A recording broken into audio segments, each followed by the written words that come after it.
Oh, we're getting word here. One more award. I'm sorry about that. This award it's actually like kind of a medical award. It's most likely to have a heart attack or a myocardial infarction after smoking too much weed. Now this award, you have to have certain criteria. You have to be morbidly obese, you have to be sedentary, you have to be just sitting there constantly, daily, day in, day out. It's a special award. And basically you have to smoke so much weed that you will likely die from a myocardial infarction or a heart attack. And that's Brian McClay from Beyond Wednesdays. Congratulations, Brian. You don't have much longer in this mortal coil. I congratulate you on your sedentary lifestyle.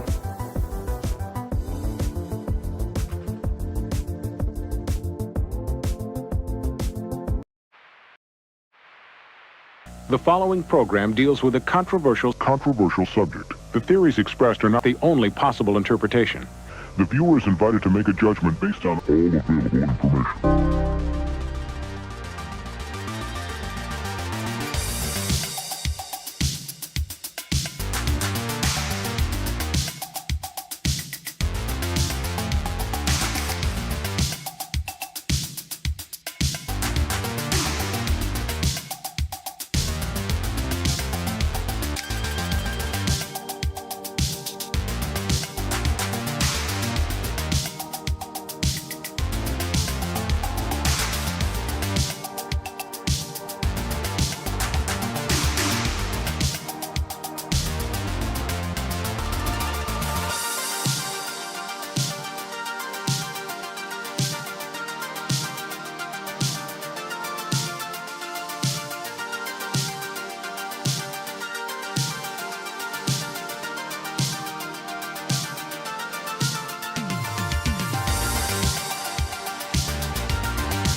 the top talents in the comic book business are here to tell everything they know.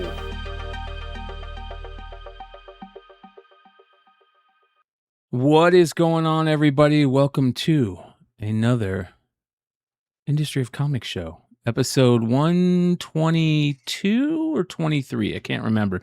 I've been telling these guys the last week has been crazy, you guys, absolutely crazy.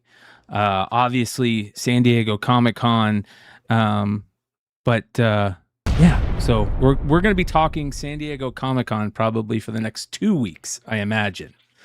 All right. Yeah, probably. The aftermath of San Diego will last a long time. Yeah. I mean, it was nuts. It was, and you know, the title of tonight's show was San Diego good for comics? And let me tell you guys, San Diego was great for comics this year. It was a lot of money being made by the comics industry, a lot of excitement. The movie stars were back. It was probably one of the craziest San Diegos yet. And there is no doubt that the comics industry is in a great place right now. It was Okay, so let me ask you this. How much talk was there about books that weren't titled with Absolute in San Diego while you were there? Dungeon Crawler Carl was probably talked about up there pretty close with Absolute. No shit. But how many people had exclusive? Was it the exclusives world or just the property, or what was it? It was both, right? So there was a ton of exclusives, but the property is everywhere. They did all these figures, all these cosplayers, so many different businesses, selling Dungeon Crawler Carl stuff, banners.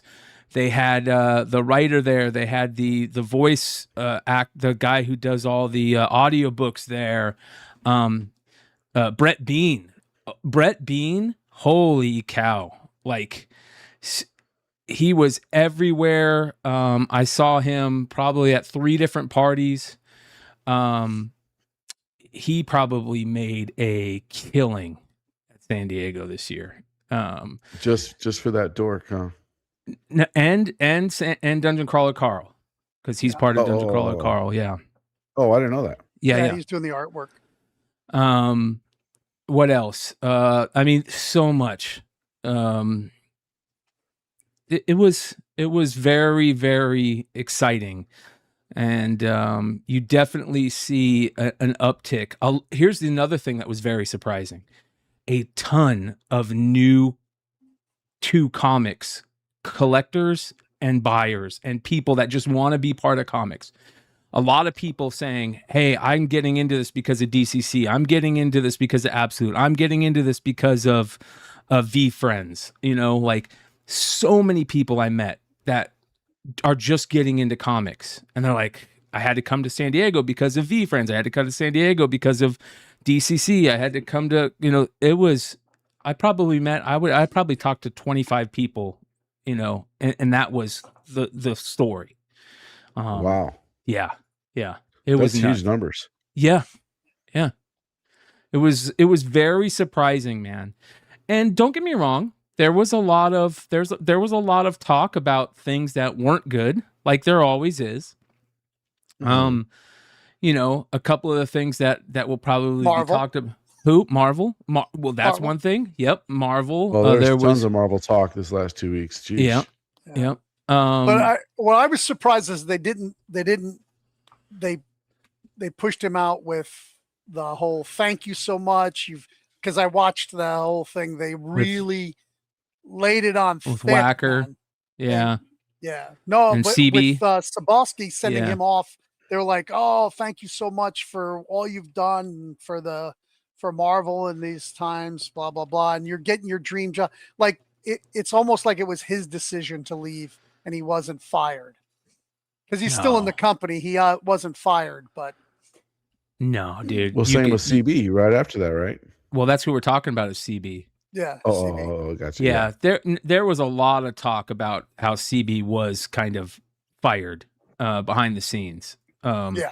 Where they were just saying, you know, this is just a way for them to get rid of CB without causing problems. You know, it was heard a lot of people poking fun at his whole, you know, he's going back to Japan, you know, that type of thing. Yeah. Well, he can doesn't use have his to. Japanese name over there. Yeah, I would say he doesn't have to use a fake name to write comics anymore. yeah. A fake Japanese name. Yoshida Akira. Yeah, exactly. God, it's So ridiculous. Akira Yoshida, yeah, that's what it was. Yeah. So that was pretty interesting. Whacker's a good choice, man. He's been around a long time. He I was don't know involved if in he a lot is, of great dude. stuff. No, all right. You know, he's not a comic guy. Why He's do you not say a comic guy. I mean, he did work in the film, but he was in comics before he was in the films. Yeah, I don't know, man. Like how much? So I don't know him, but a lot of my comic book friends, like the creators, they know him well. Okay. So I'm like I saw he made a post, he made an announcement, and it showed up in my feed because so many of my friends had either liked it or commented on it. And I'm like, and they were commenting, not like, oh, congrats. They were like, hey, they were like giving him shit, like they know him. You know what I mean? Yeah. So I was like, so he must be some in comic circles. Like, I don't know how he was. I'm sure we could look it up, but I have no idea how he was in there. The name sounds very familiar. It's Wacker, right? Wacker. Yeah. Stephen Wacker. Maybe I thought he's it the was comic guy. WH. Has been named editor-in-chief. Wacker will take over Sobolski. He's an acclaimed comic book editor and creative. Okay. Maybe I just don't know him. Yeah, he spent 15 years at Marvel, 7 of them as senior editor, overseeing several beloved, influential modern comic runs, including Brand New Day, Superior Spider-Man. Yeah, so we'll see. Okay, we'll see. And Brand New Day is that what's being brought to the film. Like, they calling it Brand New Day, but the whole beginning of the film looks like it's the other. Mm-hmm. It does, doesn't it? Right? Because he's in the cocoon. Mm-hmm. He starts. So it's not starting from Brand New Day. It's starting from the other. Yeah. I was a little confused. I was like, this is more like, and the other is one of my favorite. Spider-Man stories. I gave up reading Spider-Man when the New Day happened. When I loved the other series. I read everything. Who was that Straczynski who did the other? That was during wasn't the other during the Civil War era?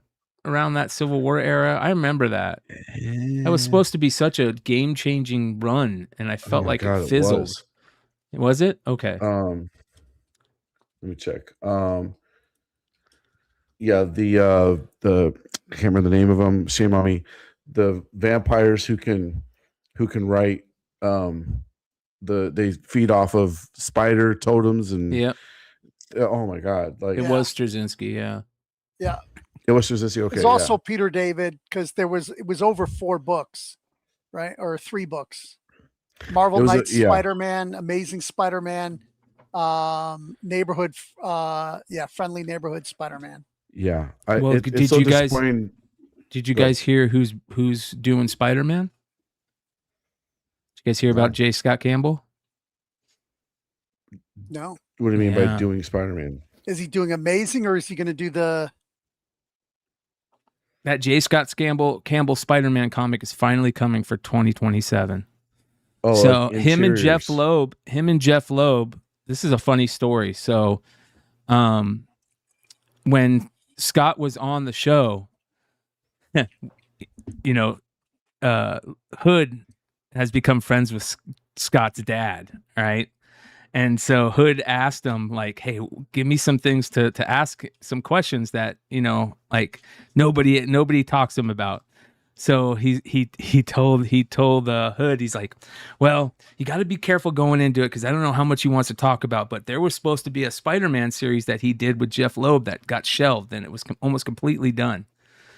And so thank God that Hood brought it up during the show because he basically talked about it on the show before they announced it at San Diego.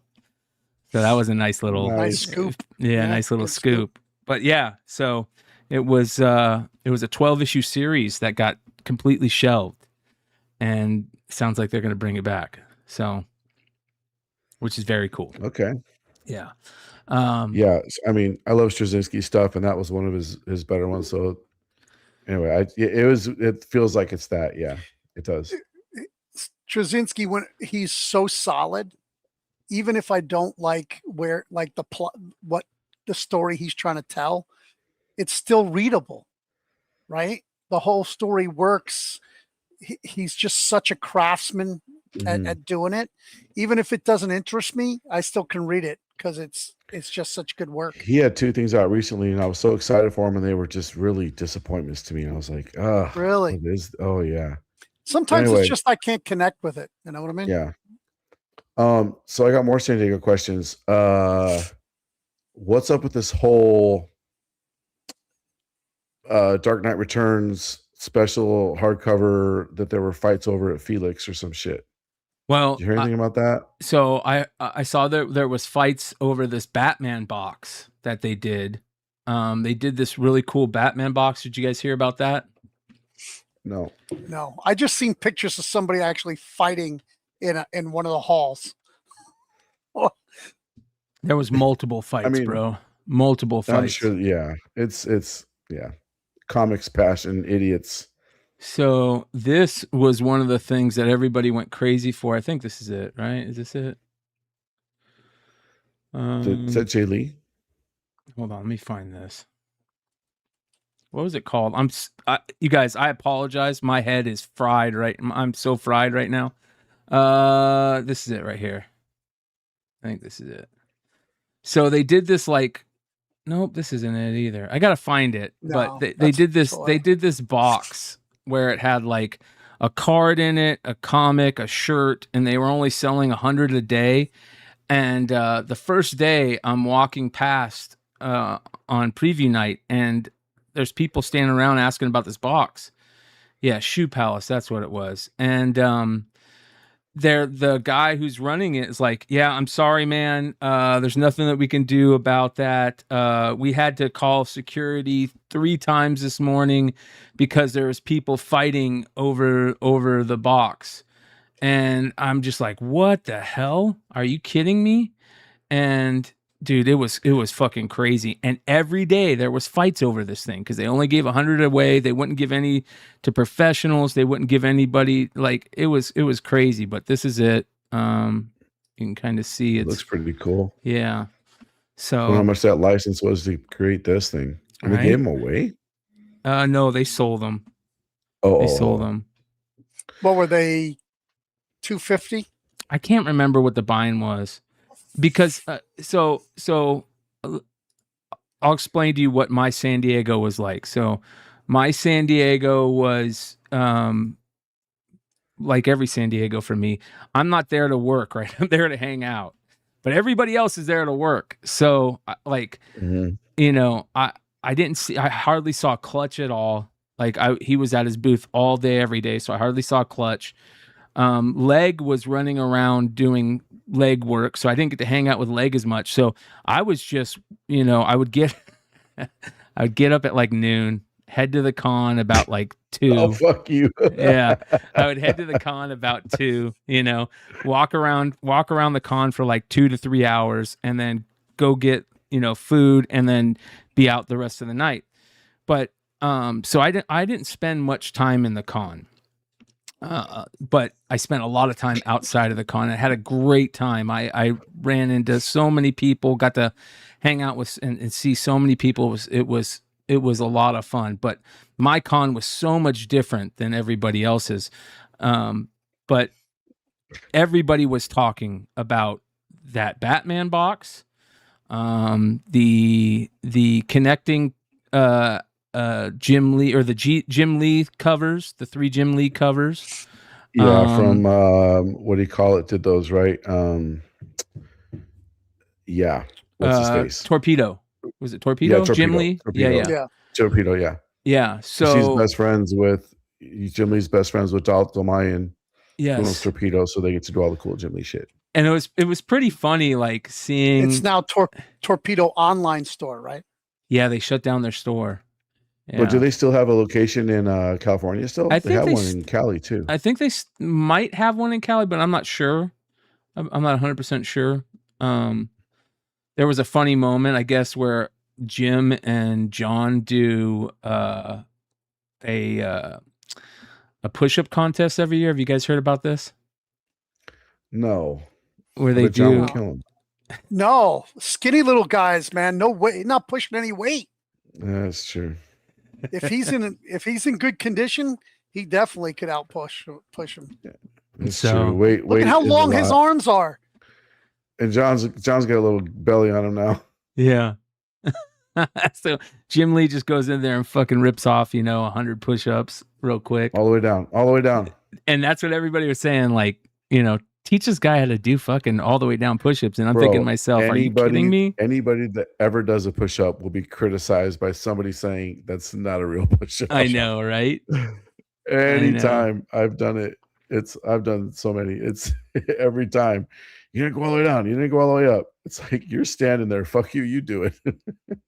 He's killing it though. That's great. Look at that. Right? And He hasn't even slowed down. He's probably my age. He's like, I got a couple more. Probably took into a me. break. All right. Look at that. Oh, come on, all the way down. Anyway, that's So pretty good. I guess it's an annual push-up competition, but yeah, dude, there was Just sign books. Just sign books. No, how about drawing the rest? Just draw the rest of Hush for crying out loud. bro. I'll tell you what was why a are you cool doing moment. push-ups? This was a cool moment. So 247 Comics, shout out to Carl Choi and crew over there. They had a really good con. They're doing a new series called Newman right here, and Lucas Lee Garza is the creator of this. I guess they're doing some. I don't know how Sienkiewicz is involved, but Lucas Lee Garza is, I guess, maybe writing and doing the art. I have to look into it more, but that was super cool. And they had Lucas at the table signing autographs, and Jim showed up on Sunday. That's Jim's son right there, stepson. Well, yeah, it's Ali Garza's son, Jim's stepson. Jim's stepson. Yeah, Ali Garza's son, Jim's stepson. Yeah, yeah. So there was a new men book back in the 90s. Next Men. New Men. New Men Was on Image. Okay. 1990s, but I knew I remembered it. It was on Extreme Studio though, not. He looks just like Allie and Liz, right? His mom and dad. If you know Allie and Liz, I know them very well. Liz worked for me for almost a year, and Allie is one of my good friends in comics. He looks just like those two. Oh my God. I can see Allie in the eyes. That's Liz's nose and chin. That's nuts. I'm telling you right now, this kid's going to be a superstar. Good. He's the generation that's, like the Ben 10 generation, the DCC generation. He's a really like good artist for that generation. He nails it. And he's already got an in, obviously, but he's doing stuff on his own. He's not using his dad to like get where he's, as far as I know, or we know, but or his dad and his stepdad. I mean, obviously his name matters a little bit, but like I was born at night, just not last night. Yeah. And we can't be naive about this shit. It's so incestuous in this fucking business. Yeah, but it's not. What I mean by that is like he's not writing on DC. He is talented. He's not writing. Talented. You know what I mean? He's got his own talent, so he's got his own IP that he comes up with. It'd be worse if he was almost like, oh, guess who's drawing the new Batgirl series? Like, yes, I don't know where. Yes, like that'd be very totally nepotism, right? Yeah. But he's going to be a superstar. I can already tell. But I love this Major League cover right here, the homage to Major League by Mannix. Yeah. So that was cool. 247 had a really great con, and it was cool to see them, do so well. Carl's a good dude, and Swags, of course, works a little bit with 247. I'm not that familiar with them. They're a publisher. Yep, right there, 247 Comics. So Really? Who do they distribute through? I'm not sure. That's a great question. Maybe I'm not sure. I've never seen it. They do a little. They do a lot of work through like the manga stuff. The thing says Tokyo Pop. Yeah. Well, that's a different company. So I know. That Domo is obviously licensed or something. Yeah, so 247 looks like they're sharing at a booth at Tokyo Pop. So it looks like they're almost two sides of the same coin. Maybe they're an imprint at Tokyo Powered by Tokyo Pop. Yeah. They're an imprint at Tokyo Pop. Yeah, so they're just owned by Tokyo Pop, yeah. Yeah, so it was really good to see them. They did a really good job. That was cool. What else? Man, there was just so much stuff going on. Yeah, here you guys. Here's the fist fights break out over the Dark Knight recreated. Dark Knight recreated. God, I heard about this. Oh my God, I want to see this so bad. Like, please publish this. So I saw the names associated with it, recreating this. Oh my God. I saw a fight on Instagram. I saw people throwing punches at a thank you, my dear. At one of the panels. And I'm like, What's any idea what panel it was? I didn't. It kind of bored me because I was kind of like, before the Comics Bros. Yeah, I think people were bidding on this, weren't they? It was a bid or something. I don't know the whole thing. Yeah, this is it right here, I guess. Shut up. I'm about to. This is Geek goon out. material to me. I know, right?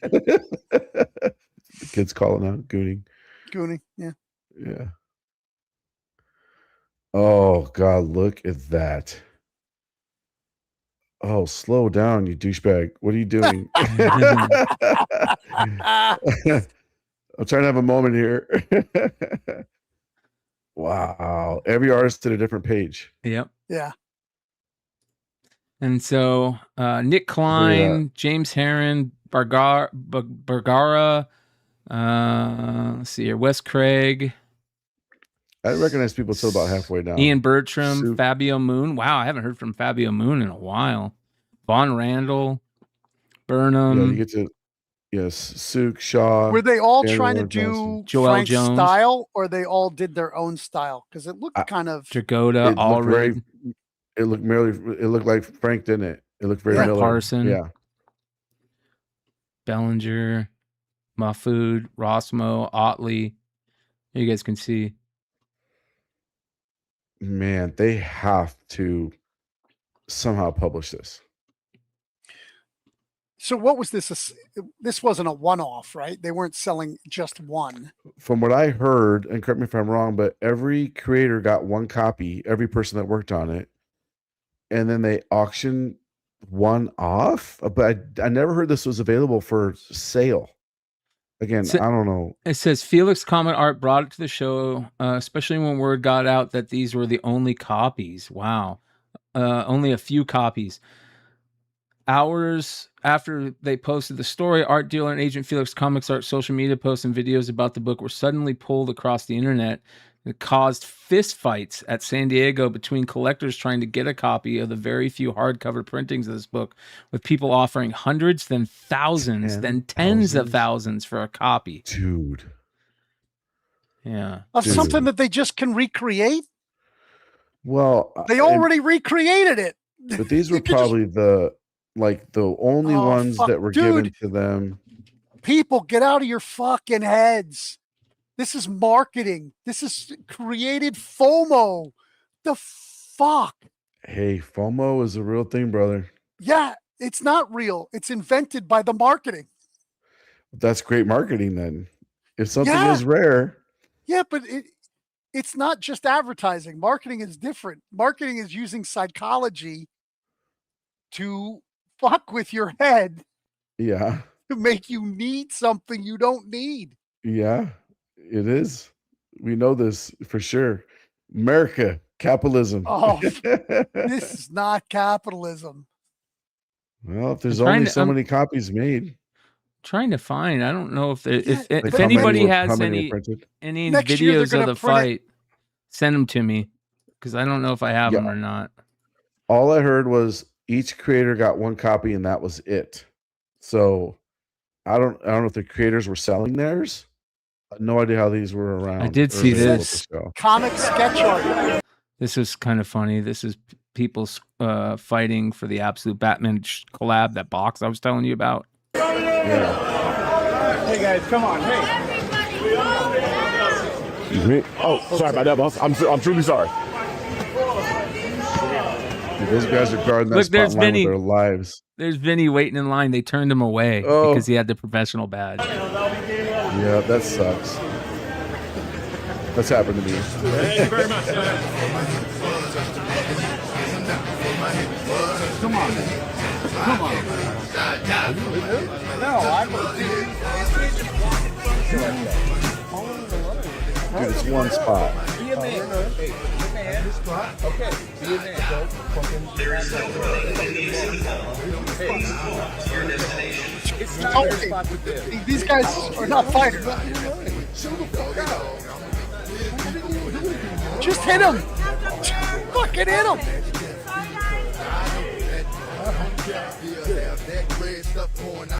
It was multiple fights over that. I saw them call security on that was at preview night, and then or the following day, I saw him call security once, and then I saw him talk about following security or calling security as well. So it was there was also this, I guess. There were 3 or 4 things that contributed to the issues you experienced on Saturday. And we're going to work on those and make sure they're fixed next year. I will say that there were less wristbands ordered than there were seats in the building. In Hall H. So we're still, somebody had said something about they saw somebody with a stack of counterfeit wristbands that went to somebody. It would be good to know who that person was that it went to, whether it was security, whether it was staff, because that will help us. Right now, we haven't seen any. I'm not saying it didn't occur, but we can't do anything if we don't have that. But the amount of wristbands we order is less than the capacity of the room. I do understand not getting in. Something has to be done about that. And I think in terms of people who were wristbanded who didn't get in, it would be interesting to figure out what happened. We'll be in the office tomorrow talking about it till the end of the day once we pack up here at the convention center. We think there's about 3 or 4 things that all contributed to making that happen to you guys. And we're just as sad as you are. We're fans. I originally attended as an attendee. I volunteered. I thought this was a great organization, and I wanted to bring and contribute to all of you so you could have a good time. There was like so many of these incidents at that was the one thing about the con that I did notice, is that it more than you probably saw them. Did you guys see there was like, I probably saw 5 or 6 of these type of posts. Let me show you here. Hall H with like Avengers Doomsday is a once in a lifetime. And if you got a wristband, if they didn't let me in and I had a wristband, Bro. man, After waiting like a day to get a wristband. yeah, Yeah. it would have been ugly. Not cool. Not cool. But yeah, you knew there was going to be something cool. And the whole Ryan Reynolds as Deadpool running around the con and then showing up in Hall H. That's Bro, cool that shit. was fucking cool Like- as hell, dude. And you saw him running around the con too. Like he wasn't just like 2 seconds. Like I must have saw that grade, because I remember the first time I Great saw him, Deadpool. I was like, dude, fucking Uncanny X-Force Deadpool. That's so dope. And then you find out 2 hours later that it's fucking Ryan Reynolds. That He was him, everywhere. Yeah. This is one thing I will notice, that I will say that I noticed this year more than anything.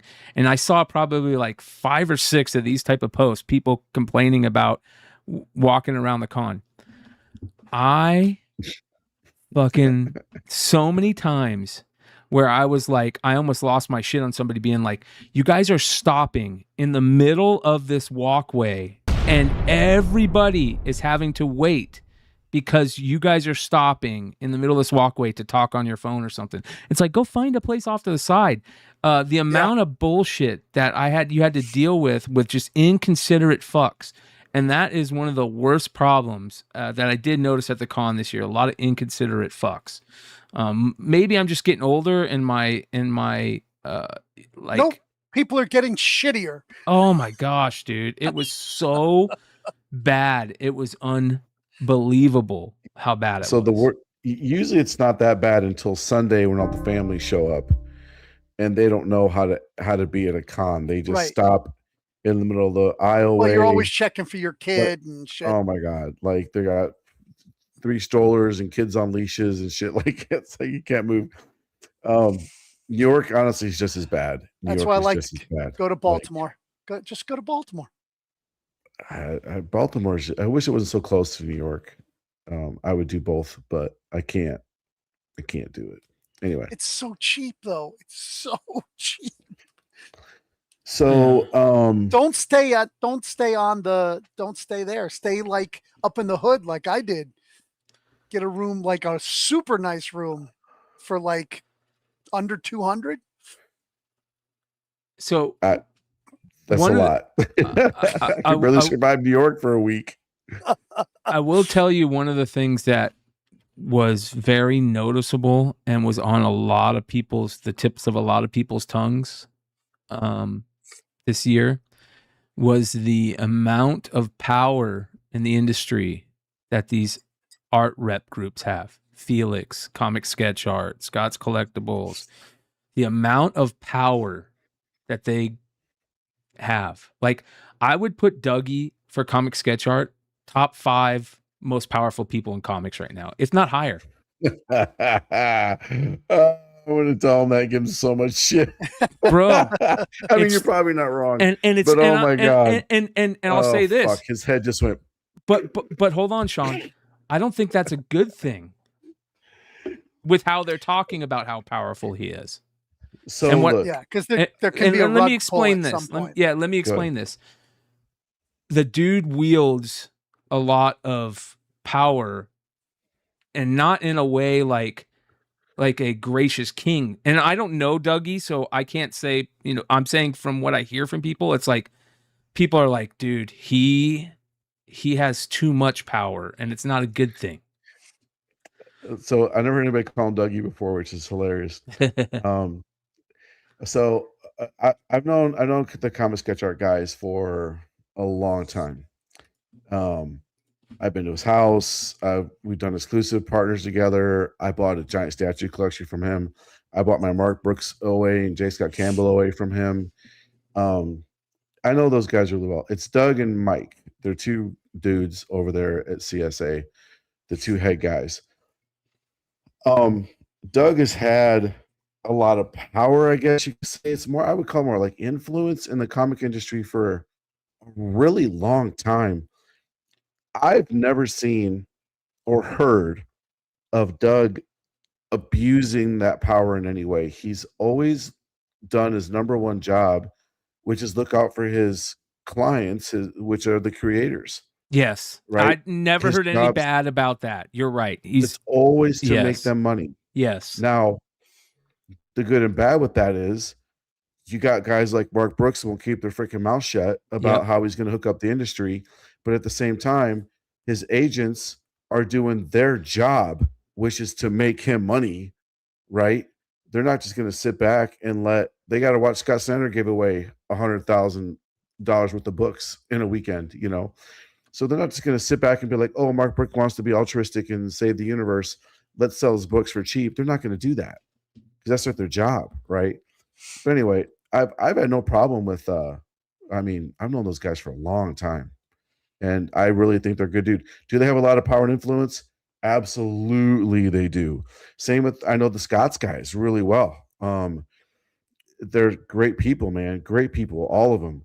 And they have a lot of influence too, but the same thing, they never abuse it. I've never seen any of these reps abuse the industry, take advantage of the industry. They always do what's best for their creators. So could it go south? Oh yeah, there could be, if somebody else had that much power and influence. But here's what happens in that universe. Like those douchebags get weeded out quick. Because people talk, you know. I want to re-put. Wasn't it Comic Sketch I Art want to that talk brought about that book that caused all the problems? No, that was Felix. So the I guess what I'm getting at is not necessarily like that they're bad. I don't want people to think that they're bad, and that what people are talking about is bad about them. What I'm getting at is like there's a lot of power that, especially in the con world, that like, what if Comic Sketch Art or Felix Comics Art been like at some point can be like, you know what, we're not coming to that con. You know what I mean? 1,000% they could do that. You know, or you know what, you know, like, and then I'm also hearing there could be some type of like infighting going on between these groups, you know, and you know, there's so much money being made for their clients, which you're right, Sean, that he is making amazing money for his clients, and that is a good thing. But you know, what if one guy, you know, oh, I'm going to Felix and da da da da da, and like there's just this, you can sense something could go wrong there with the amount of power that these artist groups have. You know, Well, yeah, I mean, you gain a lot of enemies when you have a lot of power, and you're making that type of money. Yeah, when you're successful, yes, yeah. Yeah. There's always been a very, maybe not friendly all the time, but a very healthy competition between the different reps. And I've heard so many stories, I can't tell 90% of them, but I've heard so many stories of this guy stabbed this person in the back, but I never hear it from the big, I call them the big three, right? Well, really there's big two if you want to really get down to it. It's Comic Sketch Art and Scott's. Well, Felix Scott's Felix is throwing his dick around a little bit lately. Yeah, Felix works with Dragoda, DWJ. Yeah. Essential Sequentials works a lot with CSA. Yeah, Felix, they got a couple guys, but I've never heard of infighting amongst like Comic Sketch Art or the Scott's guys. They're all pretty. Scott's usually deals with the European dudes. CSA is more local states people, but you know, Scott's also, the creators talk, and they like the way this person does business more than the other person. These creators, it's such a small community, right? So they go where they feel comfortable with. Now, I don't know the Felix guys at all. There could be some drama there. I have no clue, but I don't know any of those Felix guys whatsoever. Watch, two of those guys know me. They're like, you know me. I'm like, oh, sorry. I just can't off the top of my head. You know, the reason I'll say this is because there is so much of the industry is being dealt with in autographs right now. It is, you know, we talked about this a year ago during C2E2 about how crazy it's getting, and now it is even crazier than ever. Like the amount of money that is changing hands over autographs, and the amount of talk over autographs, and it's become this like crazy part of the industry. Autographs have always been part of the industry, but not at this level where, like, you know, some of these creators, I imagine, are like spending half their days running back and forth from hotels, you know, conference rooms, because they're signing 800 books. Oh, I got to go up at 3 p.m. to sign 800 books. And then I got to go back to my... If they don't realize that at some point it's going to completely devalue their autograph. I don't think so. Putting myself in their shoes, someone's like, hey, come sign these 800 books for $10 a pop, make $8,000. Yeah, I'm not thinking about my future autograph value. Well, that's everybody's problem. They're not thinking about their future. Yeah. I mean, look at, let's just say J. Scott Campbell. How many hundreds of thousands of comics has he signed probably over his time as a creator? And there's still a line around the booth for him. Scott Snyder, since I would say his prime before Absolute was the death metal age, right? Mm-hmm. And before that, Batman with Tynion. How many signatures out there of Scott Snyder, and there's still people lining up minimum. Because they want it on the Yeah, they want it on the absolute books now. Yeah, if you don't bring 10K to the table, you can't even get in. You can't even get in the door to get a Scott Snyder signing. Like, it's nuts. So, if a creator continues to be relevant, I think their signature will always be valued because they want, look at Stan Lee till the very end of his not being able to sign. Lines out the door, $100K, $100 a pop. That was another interesting thing this weekend. Speaking of Stan Lee, John Bolerjic had the premiere at San Diego. Yeah, I was at. Fuck it. The premiere went, from everybody I talked to, it was a fucking huge success. That was there, and then I saw him twice, and he said it was a big deal. He said he didn't get a chance to. He didn't want to go to it because he didn't want to look like that guy that is trying to act more important than he is. So he said he missed the first half of it and then ended up going to it, and he said everybody was like very good to him about it, and he said it made him feel good because he made a lot of mistakes during the Kickstarter era of the thing. He actually said that to me, which was very interesting. He's like, man, I made so many mistakes when I was doing the Kickstarter with how I acted and reacted, and I thought I was doing it the right way, and I was completely off. And it's hard to react. It's different when I notice that now, and I want to do everything the opposite way because I'll feel I don't want to feel like a major douchebag, and I respected that. But at the same time, that would never happen. He would never feel like a major douchebag. What do you mean? Because what he's done is a very douchebag thing. You haven't seen the movie, though. No possible. It doesn't matter what's in the movie. It's edited. It doesn't matter. He could be blowing Stan, and it wouldn't fucking matter. No, there's right and wrong. I know you believe in the gray area. The gray area still has a right and wrong. There's legal and illegal. Yeah. When you see something illegal happening, if you believe in the snitches don't get stitches and you don't say anything, when they come for you, don't expect anybody else to say anything. So you haven't seen the movie, so you don't know that he did go to the police and he did go to the FBI, and it shows that in the movie.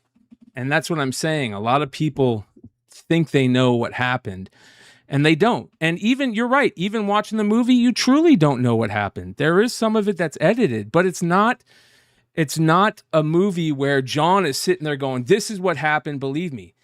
You're seeing it with the video, and it's not, every moment is videoed, and you see these moments. You don't have to edit them in a certain way to see what is happening at those moments. Like, instead of John going, yeah, this happened at this con, and they did this to Stan, and Stan didn't like this, and he was really worried about it, and he came to me and this, you see that, you know what I mean? Right. So, well, that's what I figured, but so what I'll say is, how long is it? And how long did he video for? It's obviously edited down to a watchable documentary. Yeah. So what I'll say is that anyone that still hasn't that has that feeling on it and hasn't seen the movie, come talk to me when you see the movie. You know what I mean? And then you'll have.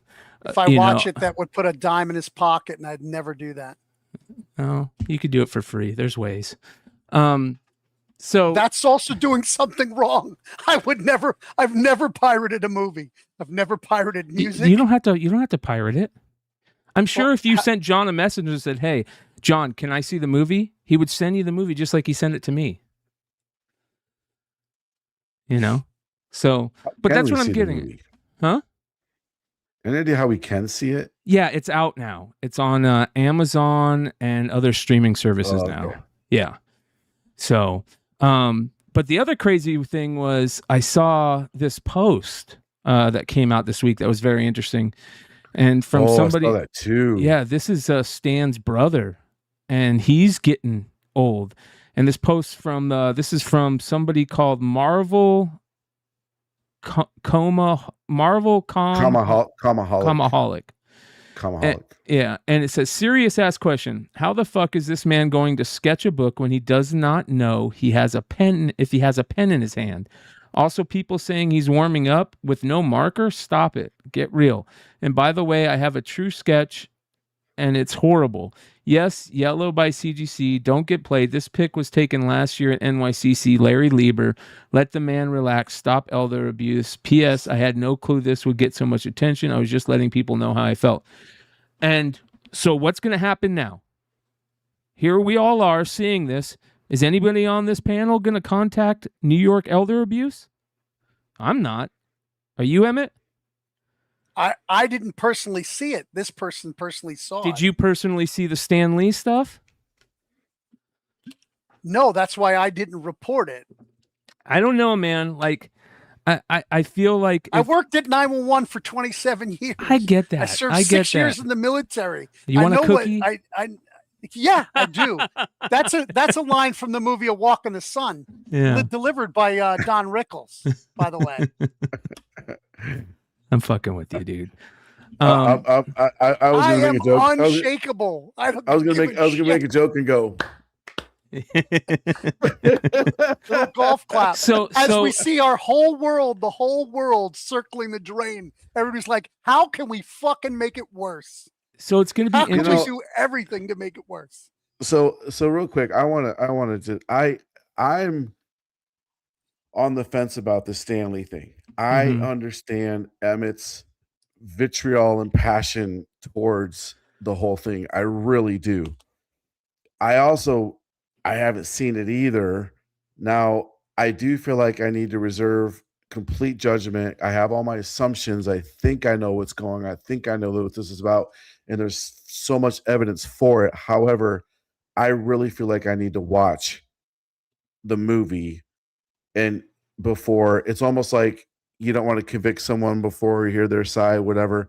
I understand editing. That doesn't mean John still isn't a douchebag. You know what I mean? Like, he could be a douchebag, and I'm not saying he probably is, but he could be a complete fucking asshole and a douchebag.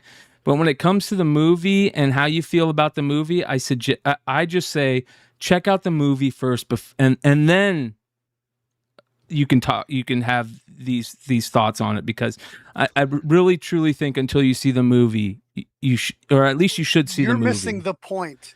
It is nothing about the movie. It is during the time that he is there. So that's what I'm saying. Because you didn't see the movie, you didn't see that there was a few people that were involved in that group that were there because they were helping Stan. If they weren't there, it would have been worse. Like, that's what I mean by gray areas. Like, if you're look at and I'm not comparing this to, like, don't get me wrong, I'm not going to compare this to the fucking to the Holocaust or anything, but you've got Schindler's List, right? You got this fucking guy who saved all these fucking Nazis, he or all these Jews, and he was a fucking Nazi. All right, so like, there are situations that you can't just leave, and that was one of the things that definitely came across when you see these moments between not just Stan and John, but Stan and there was two other guys that were kind of like John, that were working for that company that, were there too. And you see those guys talk about it. You see a guy who did say something about it and he immediately got ostracized. Right. And all these guys at some point, either talked to somebody or called the police or the FBI, and the police would go to Stan, and they would say, Stan, this person is saying there's elder abuse going on, and we need to hear from you. Are you okay? And Stan would say, I'm totally fine. This guy's my best friend. He's making me all this money in my housing. We just bought 2 houses together. He's my best friend. And it's obvious he's being taken advantage of, but the police can't do shit until Stan says something. And that was the hard part of it too. So anyways, I'm not going to get too much into it, but then to see the Larry Lieber stuff start coming out, what's going to happen there? And I would be very interested to see if people contact anybody about that. Same with at the con. Was there anybody there that people felt were being abused by the elderly? You know what I mean? Like, is that going to change how we react to those things? That's the questions. So, Clutch says the documentary does a really good job of shedding some light into the time that John was present for. The personalities evolved, etc. It's a wild to see. There's so much more that we all don't know about and probably never will. Totally. Yeah, Eggplant's right. Batter wives also say everything is fine. It was, that's the other thing. Stan was fucking broke, dude. He was broke. He lost his wife. He lost his everything. It was a fucked up situation, dude. And he got taken advantage of by 2 managers at that time. And if it wasn't for people like John and a few of the security guards and one of the caretakers, that second manager would have hurt Stan even worse. So it is what it is. The other oh, here we go. Here's another moment at the con. Yeah, it's a Comic-Con with kids. Yeah, these adults are trying to fight. Yo. Bye, guys. You gotta chill out, man. It's a Comic-Con for kids, you goof. What? No. I'm not gonna. I'm smiling at you. You're so mad. I'm not going to. I'm just gonna keep smiling at you. Yeah. Dude, he got a new ring. I'm recording. This is great. This is going to be all over social media. Great. Oh, you got me? Stop, man. All right. I just think... Nobody's making the situation better. Just stop. Okay. I will be honest. You have been very reasonable about it. I appreciate you. And again, like we were talking about, and like you said, Emmett, people are in shitty fucking moods right now, man. And comics was still fucking making. They're running in there to try to make a buck. Oh my God, bro! They're buying a resell. And speaking of that is pressure. FOMO in real life. That's what FOMO looks like right there. Speaking about 100%. That, let's talk about that part of it, because that was a very interesting part of this industry. Is the fact that there was a lot of money being made by flippers and from flippers. It was very interesting. I got to do a panel for the first time ever. I got to do San Diego Comic-Con panel. I showed the guys before the show. This was kind of cool to take home.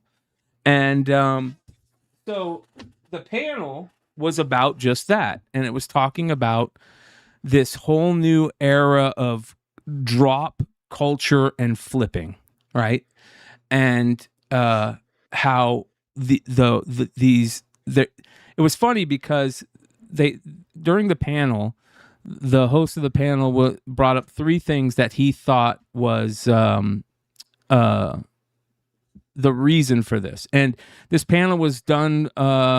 It was the V Friends guys and Adam Freeman from Piranha Publishing, and the 3 things that Adam said that he thought it was. He said, Whatnot, Skybound, and Rob Liefeld. And the reason he said those people, he said Rob Liefeld for figuring out all these Youngblood stuff and going back to the live selling platforms like eBay Live and whatnot, and selling these Youngblood books on there. He said Skybound because Skybound had this thought process to start doing the blind bags and all these exclusive variant covers for Battle Beast. Transformer Kickstarter. Yep. That's an exclusive thing too. It's how many, however many people back it, that's how many they're making. Yeah. We hope. And yeah. So and whatnot for all the stuff that whatnot going on. And it was very interesting conversation. And the V Friends guys are like a perfect example of how this new world has formed. And I thought it would be a very interesting conversation with you guys, because one of the thought processes that we've talked about a lot is that this new world of social media and interaction this way, right? Where, hosts create communities, and shows create communities, and then there's creators and artists that create, people are collecting Mark Spears stuff instead of just monsters. They're collecting, these creators, anything Brian Pulido puts out, Coffin Comics, they're buying from Brian, whether it's Lady Death or some other character, they're buying those no matter what. He's been doing it a long time. And but in the past it was very like even with superstar artists, right, like McFarlane and Liefeld, most comics were sold, in my opinion, based on IPs. I'm a Spider-Man collector. I'm going to collect all the Spider-Man books. I like Green Lantern. I'm going to buy all the Green Lantern books. Now it's anything that Scott Snyder puts out, I'm buying. Anything that James Tynion puts out, I'm buying. Anything that Comic Tom puts out, I'm buying. Right? And these are personalities. Anything from who's somebody on YouTube that does really well. Just I would say like Nerdrotic, but I don't know if they sell Eric anything. July. Eric July, perfect example. Thank you. Anything Eric July puts out, they're buying because they're supporting not just the comics, but him. Yeah. Mm-hmm. And I thought that was very interesting to talk about. And boom, there's fucking the V Friends guys, where these people aren't buying necessarily because they're into the V Friends characters. They're fans of Gary commodity. They're fans of Gary Vaynerchuk. And it was so interesting. There was a couple guys there in the crowd that were like, yeah, I've never been to a con. I'm not into comics, and I'm a huge fan of Gary Vaynerchuk, and I went crazy on V Friends. I got my family involved. We're all collecting V Friends. One guy had a book there of all the different V Friends variants that he has in this like folder book that you would put like cards in and turn the pages, you could tell. And he's like, I'm not into comics, but I am now because of V Friends. And that was very interesting, and it just verified what we're talking about, where now people are into collecting, the community. The community is everything rather than the IP. Yeah.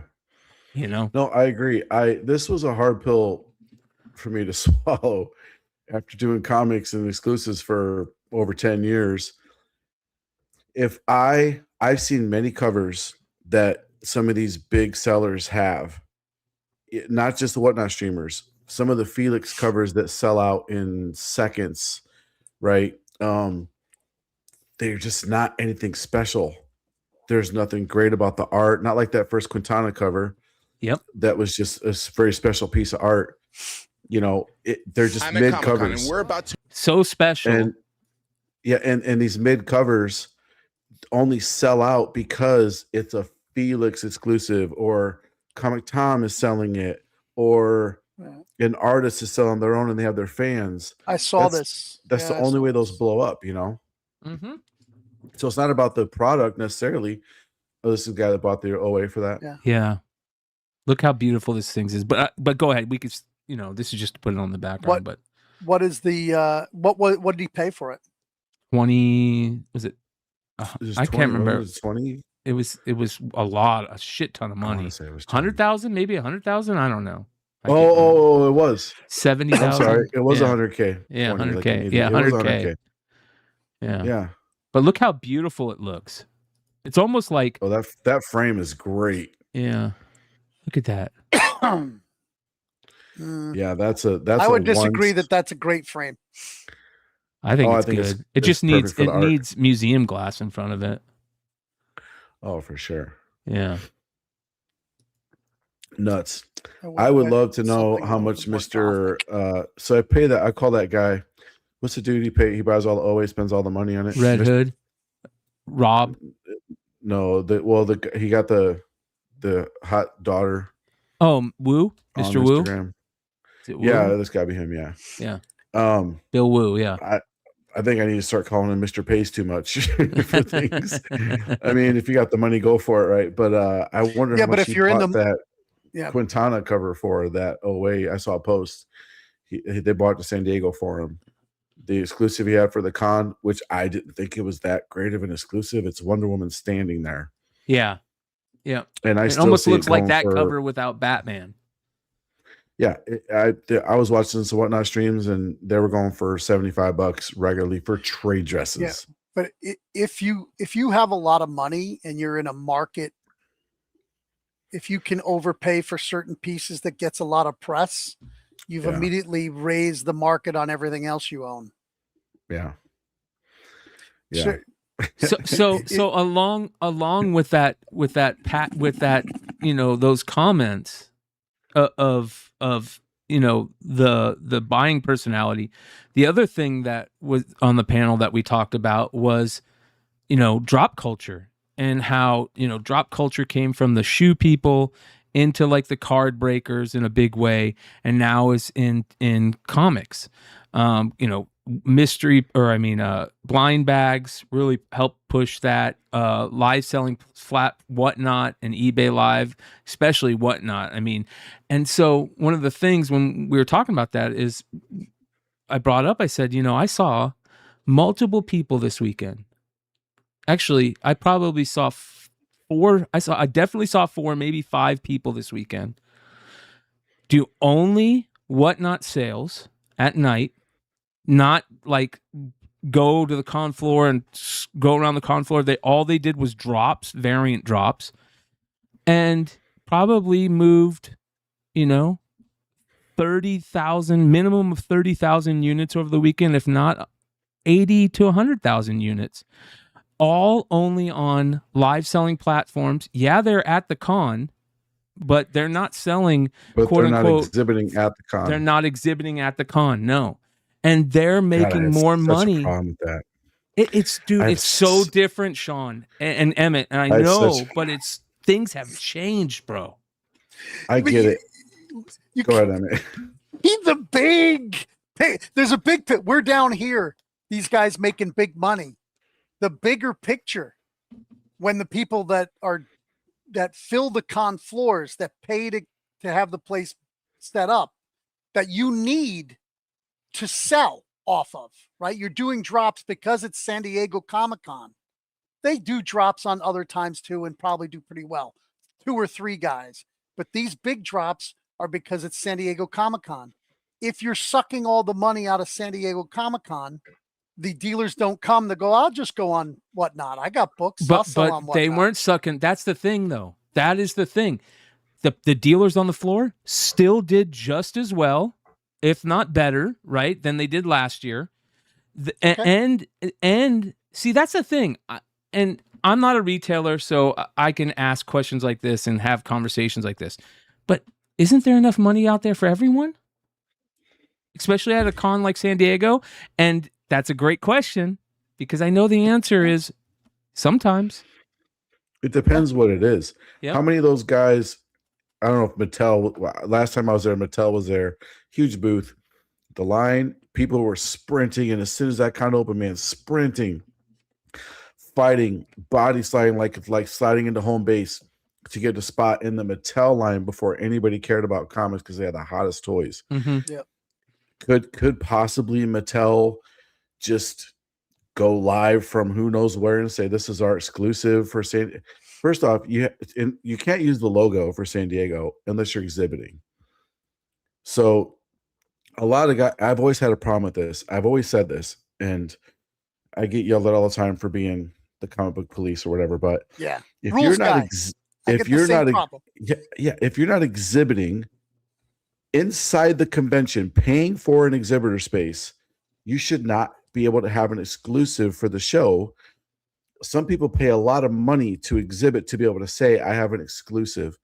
It's worse is when someone's staying home in New York for San Diego Comic-Con and they're saying it's a San Diego exclusive. You're not even on the same side of the country, number one. It's just as bad when somebody just rents a hotel outside the con or is just walking around the con, right? And they go live from their hotel and say, this is my San Diego exclusive. Okay, you're not exhibiting here. So people will be like, oh yeah, my buddy gave me a corner. Like, no, he didn't, right? So that's worse to me, is when someone just shows up at the con, I got a hotel across the street, and here's my San Diego exclusive. You shouldn't be able to call it a San Diego exclusive. You shouldn't be able to. Well, why? You can't use You're the in logo, San Diego. You're you know. at the con. I get it. You're not selling at the. I'm just playing devil's advocate here for a second. Mhm. Shout out to Night of Comics with the $20 super chat. He says, "Finally made it home. Good seeing you, Brian. Hell yeah, brother." So, you know, he is in San Diego, or not he. Some of these guys are in San Diego, right? Some of them, you know, they're some of them do have tables, right? And they're still having whatnot sales, and their whatnot sales are doing, you know, just as well. They have tables there too. I mean, look at people like Trinity Comics, who's, you know, he's got a big table set up at the con, but he's also doing whatnot sales constantly, right? So like what I'm getting at is if you're at the con, you're there and people know you're there. You know what I mean? Like there's something to be said for, first off, if you're exhibiting, yeah, you people paying a lot of assume, money. you imagine to exhibit at a con is 50,000 times more annoying, complex, difficult, expensive. That's mathematically correct. I did the math. It's 50,000 more times to get to than actually just hanging out across the street, right? So there's something People to be have- the said people for that have come supporting into- for supporting the convention, so the convention exists. Otherwise, like Emmett said, let's just make San Diego small and go back to a hotel lobby, and everyone can just stream from their rooms because no one needs to go. That's the death of the con. Like, anyway, Which, it's just, see, then the whole thing, it's an ecosystem. The whole thing collapses. People have come into comics. what do you mean how does the whole thing collapse? Explain that. And why? Okay, so if people love San Diego, they love New York, they love all these cons. MegaCon is big, Heroes is big on the East Coast, even Baltimore, for the people that live in the Baltimore area and not too far around it. It's more comics than most other cons. I heard Heroes is like that. If online drop selling becomes the thing, It is. right? It already is the thing. Okay, yeah, I disagree. I think there's two things. There's commodity selling, which is selling online books in plastic coffins to people who want to then flip them in 5 minutes. Most once they retailers get at the them. con were selling just exclusives. So are they just as bad? Right. Yeah.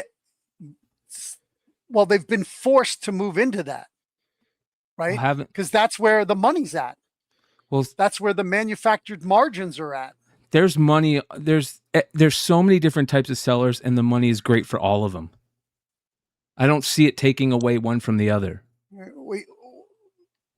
We hear all the time that small stores are closing down all over the place. I'm talking about They're San not Diego. going online. Yeah, yeah. But, okay, Yeah, so then it shrinks. People aren't at the con, right? They're not providing the experience for the people going to the con, so people stop going to the con. So No, they're at then the con. They go to the con. They They're are there. now.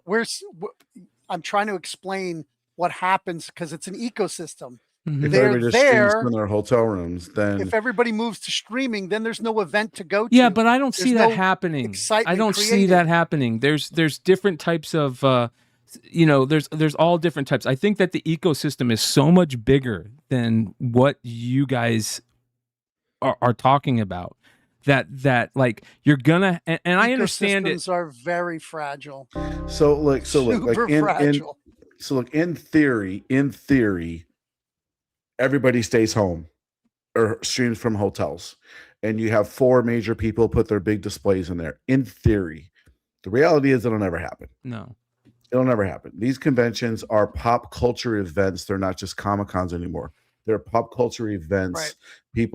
People get in line for Poke, Yu-Gi-Oh, Mon the Gathering shit, and all these weird anime drops that I have no clue about, and pops, and all the things people are there for in line for all their different things, right? Mm-hmm. Comics are a very small part. Well, they're a small part of that convention floor. New York, San Diego, if you take the comic vendors Oh, out, they're just going to 100%. fill it in with a big Yeah. other display, right? So that's what the big cons are. So they'll always be there, right? I Mhm. just feel like it always feels very scammy to me when someone shows up and they rent a room across the street from a con and say, "This is my exclusive." At least I guess they went through the effort of renting a hotel room out to at least say they have an exclusive for the show, even though they're not exhibiting in the show, and they're borrowing a badge from their friend who couldn't go on Thursday or Yeah. whatever Yeah. to get into And the you got to con for one remember, day. you know, there's a lot of these, you know, people are still spending money at the con, right? They're just not, they're not, you know, selling those things that they spend at the con while at the con. You know, maybe they're taking them home to say, okay, I'm going to sell them in a week type thing. So they're still they're putting money into the industry. There's not guys putting them in their backpacks, walking down to a dealer and reselling them because they stood in line when the dealer couldn't. There's Maybe none of that going on. Oh, yeah. There's a lot of that going on. Bro, No, I wait. would try to There's buy. a lot of flipping Wait, at cons. What do you mean? Right. I'm So lost. if you're dealing, right? You just said that Vinny was made to get out of line because he had a professional pass. Yeah. So you have guys that are standing in line, they'll get it, then they'll take it down the line. Hey, you want this? I just got it. Oh, You want totally. this? You want Totally. this? Or Right. I just So they're buy- flipping it. They're not even waiting to get home. Yeah, I totally. just buy a badge. I buy a badge, so I have at least one normal human badge, not exhibitor badge, so I can give it to an employee to go in line and get that thing. Yep. I've actually done it to where I've traded extra exhibitor badges for weekend passes. Don't tell anybody. Yeah. Because I No, need a that lot of weekend people do pass is that. more important to me than the exhibitor badge. Yes. You know, yes. A like- lot of people do that. Yeah. Mhm. Yeah. It was just very interesting and to see and it was funny because the name of the panel was "Has Drop Culture Killed Comics?" You know, or is it killing comics? That type of thing. I don't know. I think by comics, is it killing comics or hurting comics? I think it's helping them thrive, really. Like Emmett said something interesting earlier. He said people are forced to go into the variant market, that world because of the manufactured margins. There's so many things. I was like, I want to talk about that. I want to talk about that too. Oh, what do you mean by that? But like, you know, being forced into the variant market, if you want to make big money, it's a big risk, big reward. I mean, big risk. Sometimes no reward. And it's miss. And the Exactly. people and the amount of people that get to the level of the Davis Rider, the Comic Tom, the Trinity, these guys have worked hard for their places. Don't get me wrong. And I like those guys. I consider them friends. They're good people. But to get to that level, very few people can get to that point to where they can drop a book and make enough to even cover the book. That's why they're so rare, right? The average whatnotter is not messaging Image Comics to do an exclusive, to do a drop on Whatnot to make enough money to even pay for that drop. They can't. They don't have thousands to play with, much less tens of thousands to play with. So it's kind of like anything. Like who gets to the top of the game to be able to sell training programs for businesses? The top creators and guys in business get to do that. It's like any industry, the top guys, even just perception wise, get up there because of what they built and how the audience sees them. They build a platform and they have fans and followers. So I don't think it's hurting comics in a way. Like I said, I think it's helping. You know, it's that combined with the Absolute Batman with live streaming. It's like this perfect The kind of drops were nearly dead before Absolute Batman. Oh, they were dead, bro. Yeah. Well, how They long were do we think dead. that's going to last? Till everybody puts all their eggs in the basket and keeps betting on it. And how many people out of that? I know it's not 100, even though there was like 100 different covers. Let's say there was 25 dealers that did 4 covers each. That's 100. Yeah. Right? So there's 25. How many of those 25 dealers probably did really well? What? 7. Defined really well by yeah. making Yeah, define I would really define well. really. I would define really. Profitable. Yeah, I would say I think really well. everybody did profitable numbers. You're Right? Scott, Mr. Neefy Wars. What's up? Yeah, I think that you will make money on it over time. By successful, I would define it as making your breaking even on day by first week of release. I would call that a successful, right? So let's say out of 25, probably earlier on, I'd say 20. Currently, building up to issue 25, I'm going to say less than 10 are profitable. 25 is going to be a big issue. 25 is going to be a big issue. It's also going to be an expensive issue. Everyone's going to go for it. And, again, all it takes is a bad. Is that dropping in New York? No. No, it won't be out for New York. Because we're at 23. 23. Oh, maybe.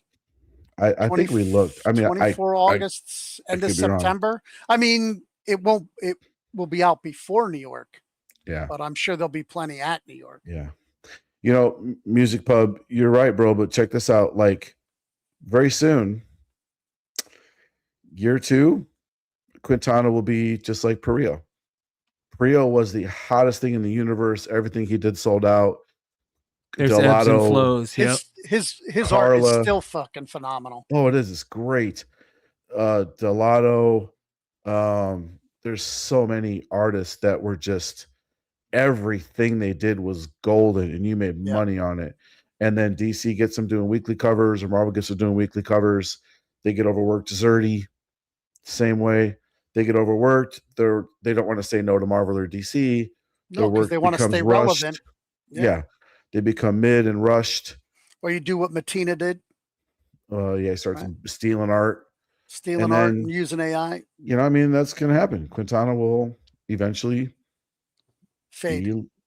And someone else will take his place. Yep. Someone else will pop up and do amazing shit. Yeah. Yeah. No doubt about it. Yeah. Well, so Quintana is out of the world, but like, how many different people are fighting for those Quintana originals? You know what I mean? Like, how many people, for example, I know there were 2 or 3 guys that fought for about 5 years. They fought for every J. Scott Campbell original piece. And Campbell's agents knew exactly who to contact. And those 3 guys were the ones that bought that art. And they stopped buying it. And those originals wouldn't sell as quick or for as much because the big money kind of went away.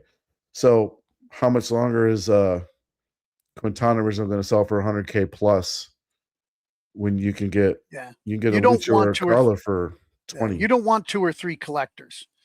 You'd even want maybe to be a percentage lower so that get 10 or 15 people in on it. And then they're always fighting for it. Yeah. It is, Scott. You need to start learning how to draw. So stop doing crunches and start drawing. I did. I did talk to. I had a good time. I went to the CBLDF party thing, and had a really good time. Met a lot of really interesting people. I got to see Heidi and Milton. And surprisingly, you guys, Milton's about as tall as me, bro. Like he's a tall dude. You wouldn't expect him, and he's like a really flashy. Like he's got these fucking really nice kicks on, and he was cool. I met the owner of Samurai Comics, and she's also Comics Pro, and I had some great conversations with her about Comics Pro, like being like, hey, constructive criticism, like you gotta change some things up over there. And she's like, I know. I'm like, you gotta like this whole thing about having, brick and mortar, only brick and mortar stores can be in there. You gotta be a little bit more out there with your information, all kinds of stuff. And she's like, you know what? I would love to come on your show. And I'm like, all right, we'll bring you on the Tuesday nights, like let's fucking talk. and Yeah. she seems pretty cool. I didn't meet her husband, but they own, like, how many samurais been in business for a long time. Oh man. Yeah. And then I met the owner of Ash Avenue Comics, which is cool. So I live in Arizona and I've never met them before, but it was, like synchronicity, that type of shit that happened. Lots of retailers at that event, lots of retailers. So, Nice. Milton, I talked to Heidi. I said, I'd love to, have you on soon. And I told Milton and Heidi, it'd be cool to get them two on together, like once a year or a couple of times a year, have them come on the show. And cause they look at things from a totally different perspective than we do, it's very interesting. And, we were talking about how, the variant craze and how much money the variant craze is bringing in. And, Milton's like, I don't know, man. I don't think you think it's as much as it is. And I was like, see, that would be a great conversation, to have on this show. We have it every fucking week, it feels like. And then, well, I seen Distillery was there, and it's like, are you putting out books still? I didn't realize you were still in business. They just announced a big announcement. Distillery did. They're doing make comic book size comics. No. Well, then never mind. They got somebody to make bags and boards that fit their stupid big books. Yeah. Because magazine doesn't work. Golden doesn't work. What's going on here? Speaking of Treasury works. Speaking of that was one thing that the magazine did that was interesting. At least they made them comic size, and you could put them in a fucking comic box, Yep. Let me find out where that Distillery is thing that they. I gotta tell you, we never really talked about the whole. Well, we just touched on a little bit, but there's some interesting announcements. I saw some pretty cool covers for the Marvel Midnight line.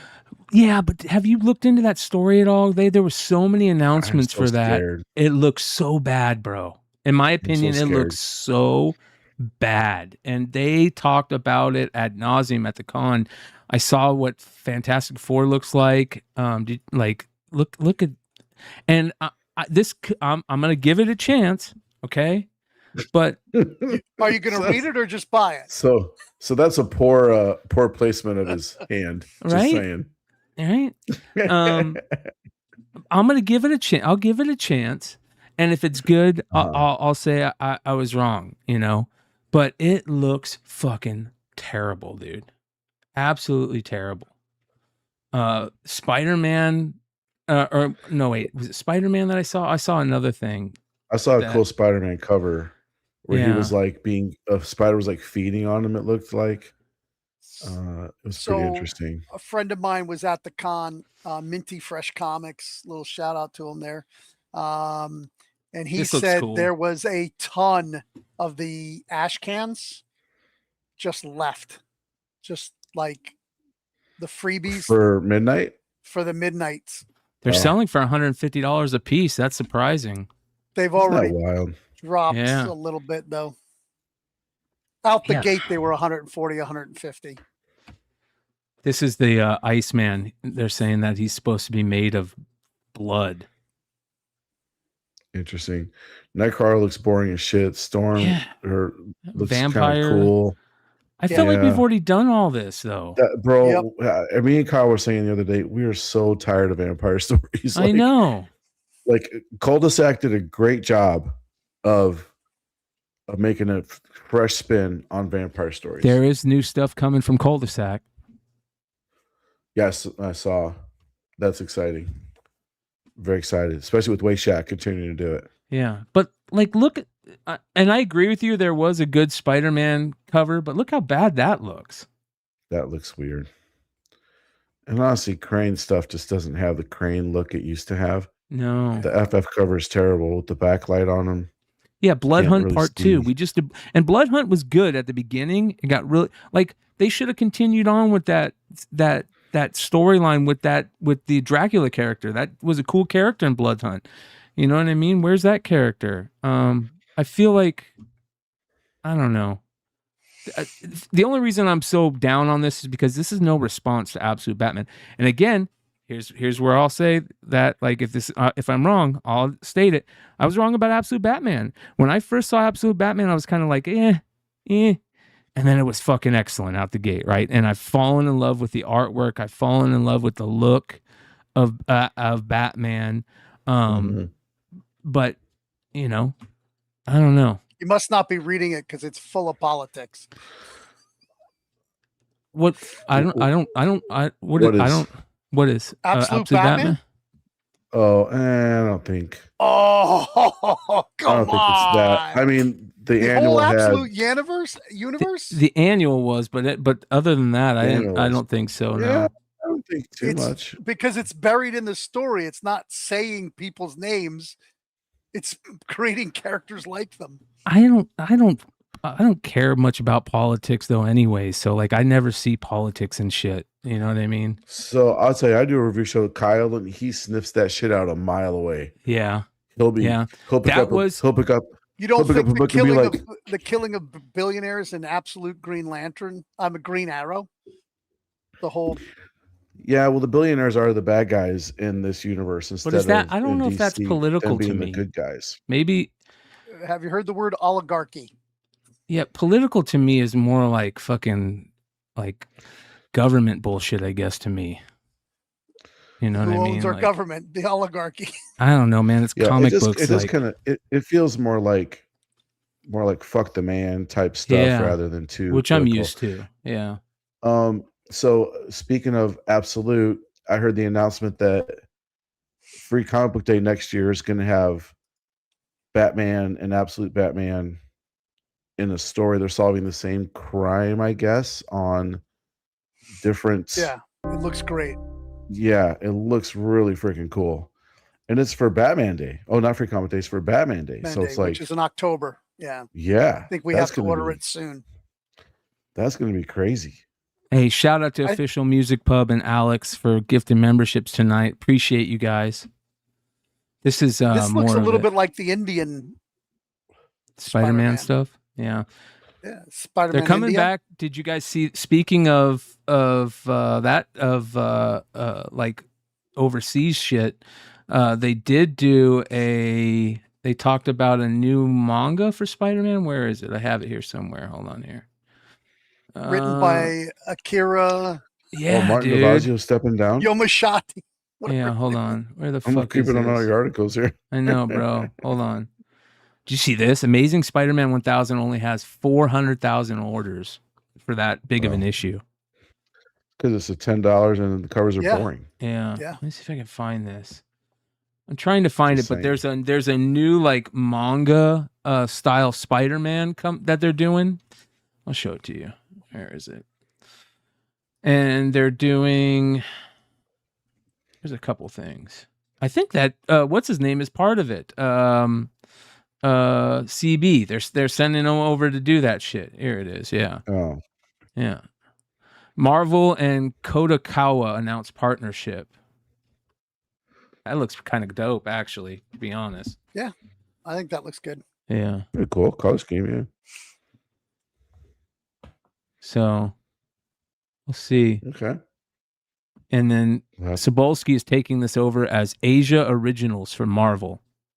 And he's moving to Tokyo for this. And we kind of talked about that, but this is what he's going for. That's the Punisher. That looks kind of cool. The new guy is going to have to, this whole. Well, it's going to take him longer to turn around than by New York. Well, it won't turn around that quick. Obviously, he's going to need a year at least. So we talked about. They need to end projects and start projects. And so, like, we reviewed Queen in Black this week, right? It's the big drop from Marvel this week, Queen in Black. Yeah. And my biggest problem right now with the MCU is that we're supposed to believe that Avengers Armageddon is happening. All the Avengers are fighting Red Hulk, and they're also in Queen in Black. Yeah, the Armageddon shit. The continuity is not there at all, and it honestly kind of takes away from both stories. Like, I want my Marvel universe back, the Marvel shared universe back. Yeah, where is it? So the X-Men show up in Queen in Black, but there's no mention of are you the Midnight going Alaska? on. Are you Or- the Alaska X-Men or are you the Yeah. New Orleans X-Men? Or like it just makes no sense. Anyway. Yeah. You know what I whereas wish? DC is the opposite. DC is everything is connected. The whole freaking and it's detailedly corrected. And did you hear what they announced? Did you see the Dark Side versus the World stuff with Sanford Green? I did not. No, I love it. Oh my god, that's so good. New Gods, baby. Look at fucking dude. Oh my gosh, doesn't that look amazing? Yeah. That does. By the way, I love the colors. By the way, I can't remember if you were with us, Emmett, last year when we ran into there's a store owner in Chicago that we ran into at San Diego last year. That's part of the I think it's called something like Ink. I apologize, guys. Blame Cannabis. The something Inc. Network, and we ran into him. I think Blurred Underground is the name of their store, and we went this year and. I ran into another shop out of Jackson, Mississippi that's part of their group, and they're doing a Sanford Green static cover that looks gorgeous, absolutely gorgeous, that I got to see while I was there. Sorry. Anyways, next. Oh, I know who you're talking about now. Yeah.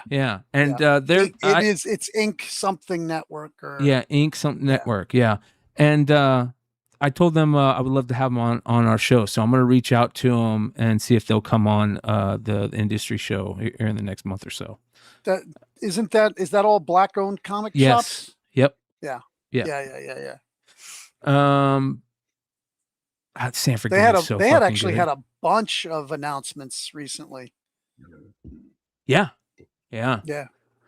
So look at this, but yeah, back to the whole thing with Dark Side, right? And the shared continuity, like that's the one thing that Scott did with this whole DC All In initiative that Absolute's part of. It does have some type of shared part to it, and that kind of keeps us happy.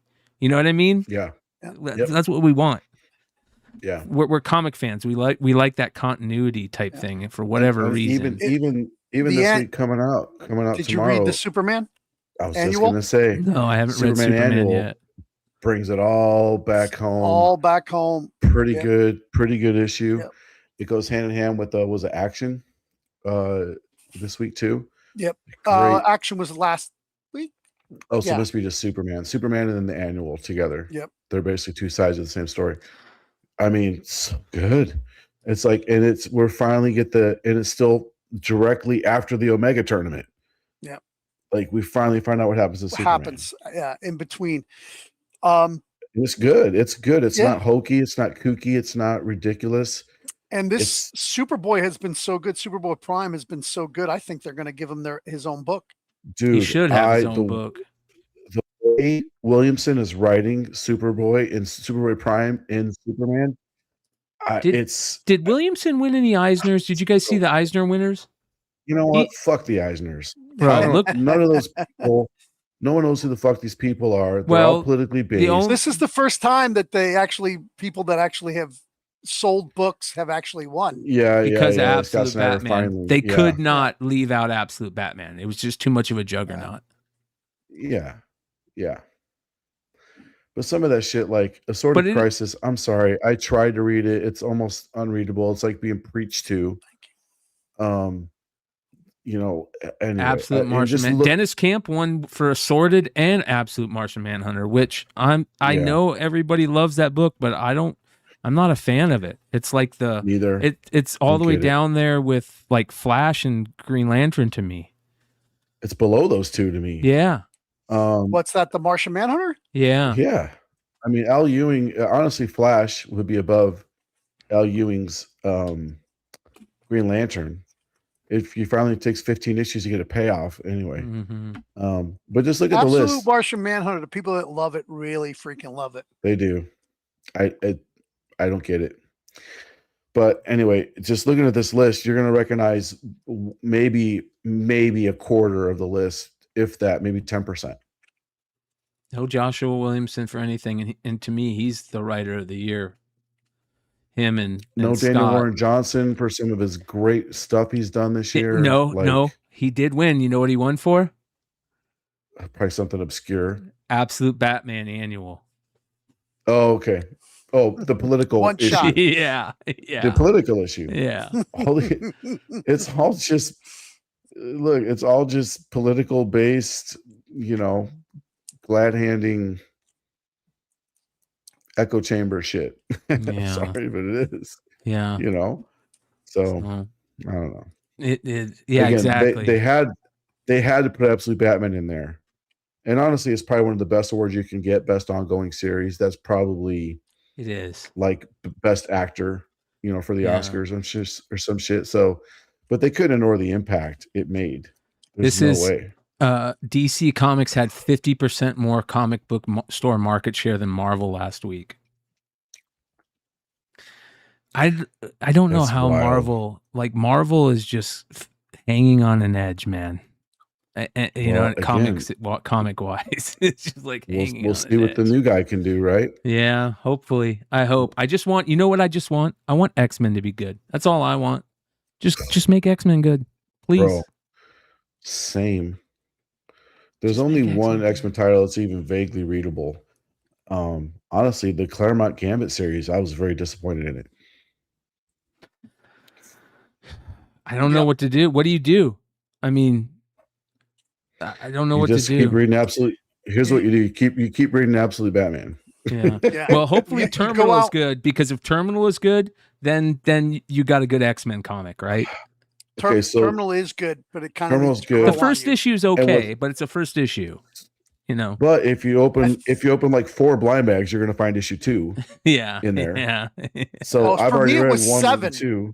Oh, we got 7 and 10. We got 1, 2, 7, and 10. I got three 7s came out of my shop.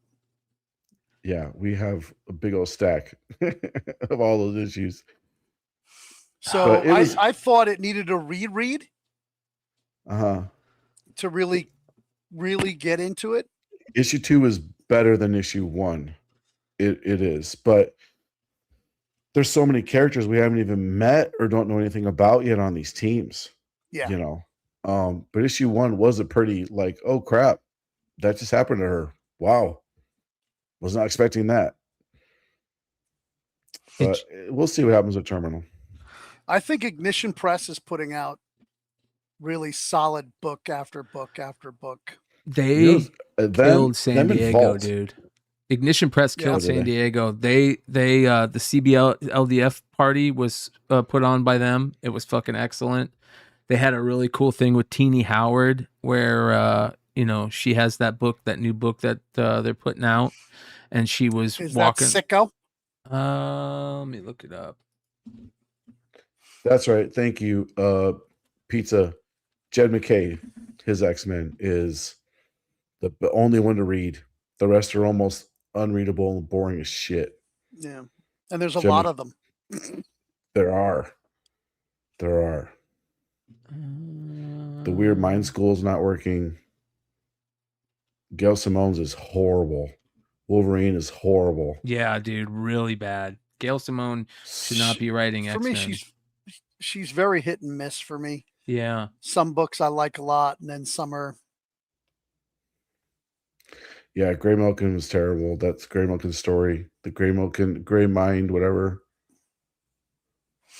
Yeah. Is this it? What was their big thing for the con? Just they had this Ignition Pavilion thing that they did stuff at. They had a bunch of books. They did put on a lot of cool shit. Nice. Yeah, they did a good job. But the Dispatch is one of my favorite stories of the year so far. Yeah. Yeah, and Dispatch of those is good. two. Yeah, Dispatch. Sicko is okay, but it's stronger than a lot of other stuff. Independence. Patron was kind of. I hope there's some kind of plot twists, because it's kind of really Predictable so far.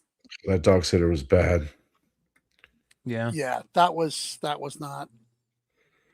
I don't think I even read it. I think my son read it and he's like, "Nah, you won't want to read it." He saved you the misery. Saved me the misery. I love the Ben Templesmith Tim Seeley pairing too. I think that's cool. I've always liked Ben Templesmith stuff. Great dude. He was part of Artist Elite. He was great. But his interiors are even better. You know who I did get to see and hang out with quite a bit was Josh Blaylock from Devil's Due. That's the other thing. Like the publishers that I talked to, they're like, this year has been great. Josh he said, if I'm not mistaken, I don't want to put words in his mouth, but it's something along the lines of like, this is one of the best years he's ever had. Having those Savetta covers definitely helps him. Yeah. Yeah. For sure. Yeah. And not only him, but Joel Herrera, dude. Herrera's killing it. I guess putting out that Love Bug and Mrs. Hell again. Love Bug and Mr. Hell. That has kind of taken off. All the Mercy Spark stuff. He's working on there was a couple other projects that he was working on that hopefully he'll announce soon. And again, it was just another thing to me that shows how good comics can be. Right? I'm not saying everything is fucking roses, but I think that for the most part, comics is in a place it's way better than it's been in the last 10 years for sure. Even a year ago, way different. Yeah. Way different. Yeah. So I think New York is going to be nuts, and then MegaCon next year is going to just be. I would love to try and get Rosenberg on again at some point. And he got announced that he's going to be doing Turtles, so that'll be interesting. Turtles And needs Spawn. to be good. And I think both Spawn books actually. I think he's doing All the Spawn King books Spawn. need a writer. Yeah, King Spawn and Gunslinger Spawn, I think, was my favorite for a while. But Which one, the Palmiotti one? Because Palmiotti did a good job on his. You don't like the Palmiotti one? hold on, is that the one where they almost hung him? Yes. It was. Yeah, it was. It was Palmiotti. Yes. Yeah. It was. That's the best I like one. his It's so stuff. good. I don't But think he Palmiotti's was there. Punisher was a total miss. I saw Brian. I saw Jimmy. I didn't get to say hi to Tucci. Fucking Palmiotti's Gunslinger is really good. But here's the other thing. Turtles by Jason Aaron wasn't that good either. It wasn't. So I'm looking forward to seeing what Rosenberg could do with that. But there was the other thing. This looks dope, dude. Look how good that looks. The Last Ronin, Return for New York. And that looks badass. Her being Casey Jones's daughter. Yeah. Okay. I'm surprised they let her look like that. Right? I mean, I know, dude. I know. I was very surprised. I know. So But good for them. And we'll see. That's a great cover. That is a great cover. Who drew that? Is that production? Escorza. Oh, Escorza. no idea who that is. That's good. Yeah. They found somebody. Yeah, they did. That was That's pretty good. dope. Yeah. In the back of the Superman annual is a preview of Legion of Superheroes. Which I is really good. I saw Legion of Superheroes. I saw that. I saw. Where did I read a little bit of it too. Where did I see that? Brainiac and Josh Williamson's Cyborg. doing that, right? Yeah. Yeah. He's writing it and Hayden Sherman's drawing it. Yes, Hayden Sherman. I so- saw that. I did see that. Brainiac and Cyborg Superman are going to be going around taking out Legions. God, that looks so good. Yeah, man. That looks so And then I good. saw Cyborg, Absolute Cyborg. He looks awesome. Yeah, that looks kind of dope too, right? So, I was a little Black Canary getting a one shot. I got to develop her more, and that she's just too kind of there in Green Arrow. Yeah, and I mean, I guess they're going to figure out why she's going to be Black Canary because she's not Black Canary yet. No, she's not. She's just former MMA fighter now. Yep. Now bodyguard. Also, she served in the wasn't she like a badass in the military too, or something? I think so. Where was read it? it again. There was something that I was looking for Absolute. Oh man, so much stuff, dude. I think the Batman Day one is going to be really cool. For Absolute Batman. Yeah. What are they supposed to do for that? Yeah. So supposedly there's a story for Batman Day where Absolute Batman and regular Batman are solving like the same crime at the same time, but from what I understand, I could be wrong, but they don't meet. But it's, I don't know, it's written by Scott Snyder and somebody else. I can't remember who it was. I'm sure the chat's going to save me here in a bit, but it sounds awesome. I was very excited for it. So this right here was craziness at the con. Dungeon Crawler Carl. It was, that's another such a big thing. Like, it was unbelievable. The talk of the novel, people were talking about the novel everywhere, a lot of new fans coming from it, which was really crazy. The comics were that there was a couple of comics that, obviously the Absolute stuff, Davis's Sweet Death. A lot of people were talking about Sweet Death. There was like 8 retailers that were selling variants for that. That was kind of cool. But Dungeon Crawler Carl to me was the other thing right next to Absolute Batman that everybody was talking about. And I was this was kind of interesting to see. I was telling Emmett this before the show. Big Leg did a Dungeon Crawler Carl. Let me see if I can find this. He did a Dungeon Crawler Carl variant right before the show, and I heard a lot of people say they thought it was the book of the cover of the show, and I thought that was very interesting. And so shout out to Leg. That's a great cover. Yeah, it really is cool. And it sold out. That was super cool. There was 5 other covers for the con, so that'll be a big market coming up here soon, and I hope that we'll see something happen there, comic wise, that it's as big for the comic world as it is the novel world, because so many people are reading that series.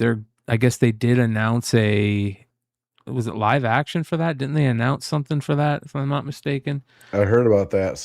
Yeah. I thought it was animated, but it could be live action. Crazy. I heard animated, but there was a live action. I don't understand why. Yeah, I don't understand. Just do both. Yeah. It's so popular. Just fucking do both. Yeah, so make all the money. Yeah. Yeah. Yeah. Brett Bean doesn't sign Brett Bean anymore. He just signs Bean now. I heard that's Bean. Yeah. Yeah, well, he's got how many signatures do they have to do now? Yep. Saves him 4 letters. Yep. 1.5 seconds times 100,000 books a weekend. That's right, man. Yeah. 150,000 seconds. How many hours is that? Oh, Seth MacFarlane is doing the live. Yes. There we go. There was another thing that they announced too. That they announced that was live action too, right? What was that? Oh, the G.I. Joe. The Danny McBride G.I. Joe. That's kind of fucking crazy. Oh, I didn't hear about that. Yeah, Danny McBride's, I guess, directing the live action G.I. Joe. Writing and directing. Writing and directing. Yeah. He wrote a story for the Dreadnoughts origin, and they were like, well, we haven't really established the G.I. Joe. We want to do that first. And he went back and came back. So he has a second movie in his pocket. If his G.I. Joe does really well, it'll roll right over into the origin of the Dreadnoughts. Did you guys hear about Zartan's showing up now in the Energon universe? You guys hear about that? No, I did not hear about that. Yeah, so Zartan's going to be showing up soon, which is great. I did hear about that, yeah. So it's he's setting it in that town where Cobra has taken over everything. Everybody in the town is Cobra. Mm-hmm. Somethingville, Somerville. God, somebody in the chat tell me my G.I. Joe knowledge is lacking. Spring. That's it. Yeah, Springfield. Yeah. Is it Springfield? No, that's the Simpsons. No, I think it is Yeah, Springfield. it is Springfield. Yeah, it is Springfield. Yeah. Yeah, that's fucking dope, dude. I think that's, again, nostalgia, man. That's going to be dope. And I did see there was a lot of G.I. Joe stuff there. Sabat says McBride's script supposedly is darker and more serious G.I. Joe story. I hope it's funny, too. I'm down for whatever. Just as long as it's good. That's all I want. The Matchbox movie looks funny. Looks good. I didn't see that. Yeah, John Cena. It's about a bunch of kids cool. that used to play matchboxes together. And then now one of them's a secret agent, and they all get caught up in him being captured. That's cool. Yeah. Did you guys see how Johnny Depp was walking around the show? Scrooge? Yeah. No, I didn't see he was walking around the show? Yeah. Yeah. His new movie coming out, he's playing Scrooge. Yeah, so. he was dressed up like Scrooge. That's cool. Yeah. Of course, I saw the Ryan Reynolds stuff. That was so cool. Bro, that was so fun. I was so cool that he did that. I like on his Instagram, he posted a picture of every single person that took a picture with him. It was pretty cool. There was, and you saw him walking around the con. Like he actually walked around and shit, dude. Like he wasn't just walking to the thing, which makes it even cooler. So are they hinting that he's going to be in the movie, or are they just trying to create FOMO? Did you guys hear the latest observations? No. About the Marvel move to West Coast, East Coast? Well, Rob talked in the latest one about, I guess, Ryan Reynolds at Fanatics Fest announced Deadpool 4. So, and Rob basically said, he goes, when Ryan announced that, it surprised him because he thought it was dead. And he said something very surprising. He said him and Ryan don't get along. They don't see eye to eye. Oh, wow. Did you know that? You think that's surprising? I do not think that's surprising. Yeah. I think it's surprising, because I thought that they would probably get along, I don't know. Maybe not, I guess, but they don't see eye to eye. So yeah, who knows? But anyways, that's probably what's going on is, he's helping promote the Deadpool 4 and he's going to be in Doomsday, right?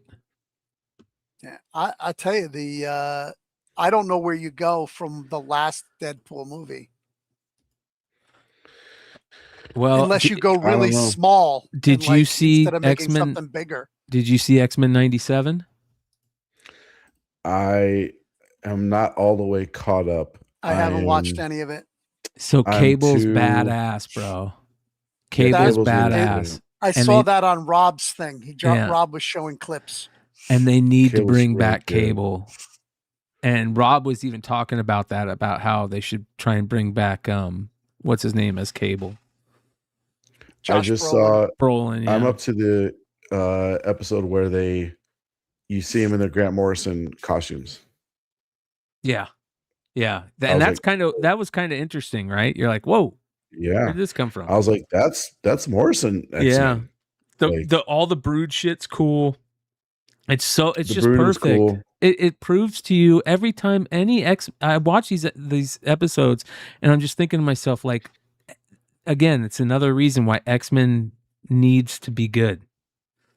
So yeah. There's 3 flagships. There's Amazing Spider-Man, Fantastic Four, and X-Men. And Fantastic Four, it has been a long time for them to be in a good spot. But Amazing Spider-Man goes in and out. But it's been bad for a really long time. 5 years. What did you guys think about the teasers, the trailer for Avengers? What did you guys think? Awesome. Doomsday. Yeah. I thought it was Great. good, other than fucking Robert Downey Jr.'s cheesy accent. That didn't bother me so much. He's doing an Eastern European style Yeah, accent. Eastern Fucking European, cheesy, the dude. dark Well, voice. I don't know if that's going to be what we see. You know how they do with the trailers, if he's actually going to be doing that accent. But if he is, it kind of gives us a hint of, oh, this is not Tony Stark. This is somebody else. Yeah. Probably from the world where the Fantastic Four come from. Yeah. Yeah, could be for sure. I thought it was great. Thor being like scared. Yeah. And Like, serious. That's crazy. It's serious, finally. Not Yeah. doing those bad jokes in his last Thor movie. Jesus. No. So That bad. was overdone. That guy bombed that movie. That was because they didn't care about the source material. Yep. Yeah.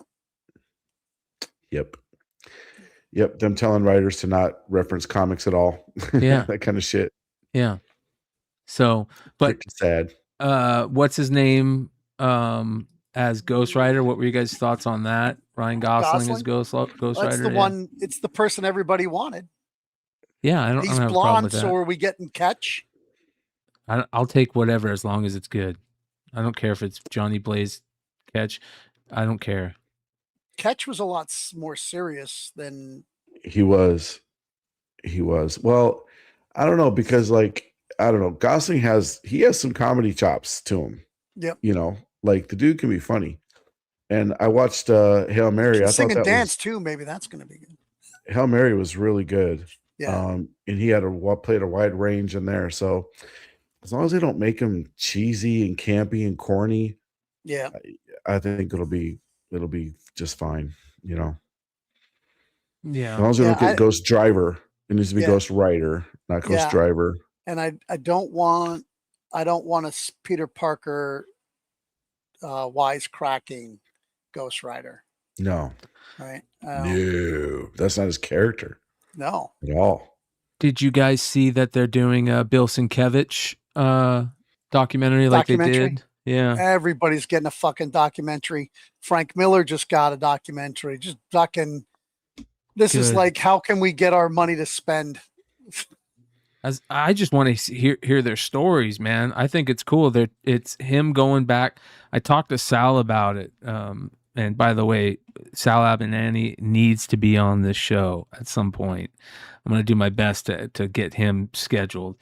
I guess they went back to Poland, and Sienkiewicz has never been back to Poland.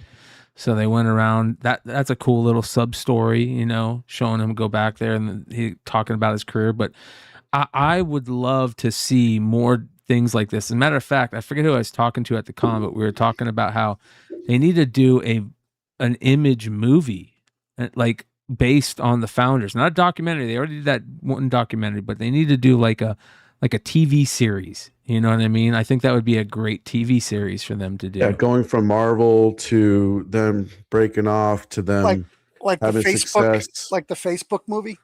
Yeah, something like that. Yeah. And then to them like stop drawing because they're all rich now. Like, Yeah. like the whole gamut of it, you know. Yeah, totally. But there's like 2 seasons there, you know what I mean? There's like the first of them, you know, and maybe the first season ends where they all fucking kick out Rob, and then the second season is about Kirkman coming over and changing every like that'd be cool as shit. Yeah. Did you see what Todd said about the movie? About the Spawn movie? Yeah, he threw out the new script that he just got Again. Yeah. Yeah, he can't find anybody that can write a script supposedly. Oh man, that's heartbreaking, dude. I saw that there was some news about there was a animated movie that was done that got shelved, the Spawn movie from like either the late 90s or something like that. There was the HBO cartoon series, which was fucking awesome. That was great. Yeah. Yeah. That was awesome. But a long time ago. So he said that he needs to have daily reads from the screenwriters, and where he can make sure that they aren't going off the path and that they stay true to the Spawn character. He needs just somebody. That to movie's ghostwrite never it for fucking him. happening. I know. That's what these are all screenwriters. He Yeah. hates everything they give him. Love to hear one of Yeah. their stories. Yeah. But I will say the Doom did look cool as shit. Like, you know, how they have him look at the thing. Todd Yeah. was everywhere at the con, by the way. Like, it was crazy. Yeah, There I was. seen him drawn on a whiteboard. Did There you it see? is. Yeah, it's in some hallway. And he's doing a Spawn. Did Not you a Spawn, see? a Venom. Did you see him talking to? He stood in line to get Scott Snyder's autograph. Did you see that? No. Yeah, dude. I'll show you that. That's pretty funny, dude. He like hides and to give Snyder a book for him to sign. That's funny. Yeah, I'll try to find it. But he was fucking everywhere, dude. Like, Yeah, he would kill to get Scott to write Here it one of the is. Spawn books. here it is. Oh. Check this out. So he did. Scott did write one of his Spawn books. One issue. Oh, back in the day. One story.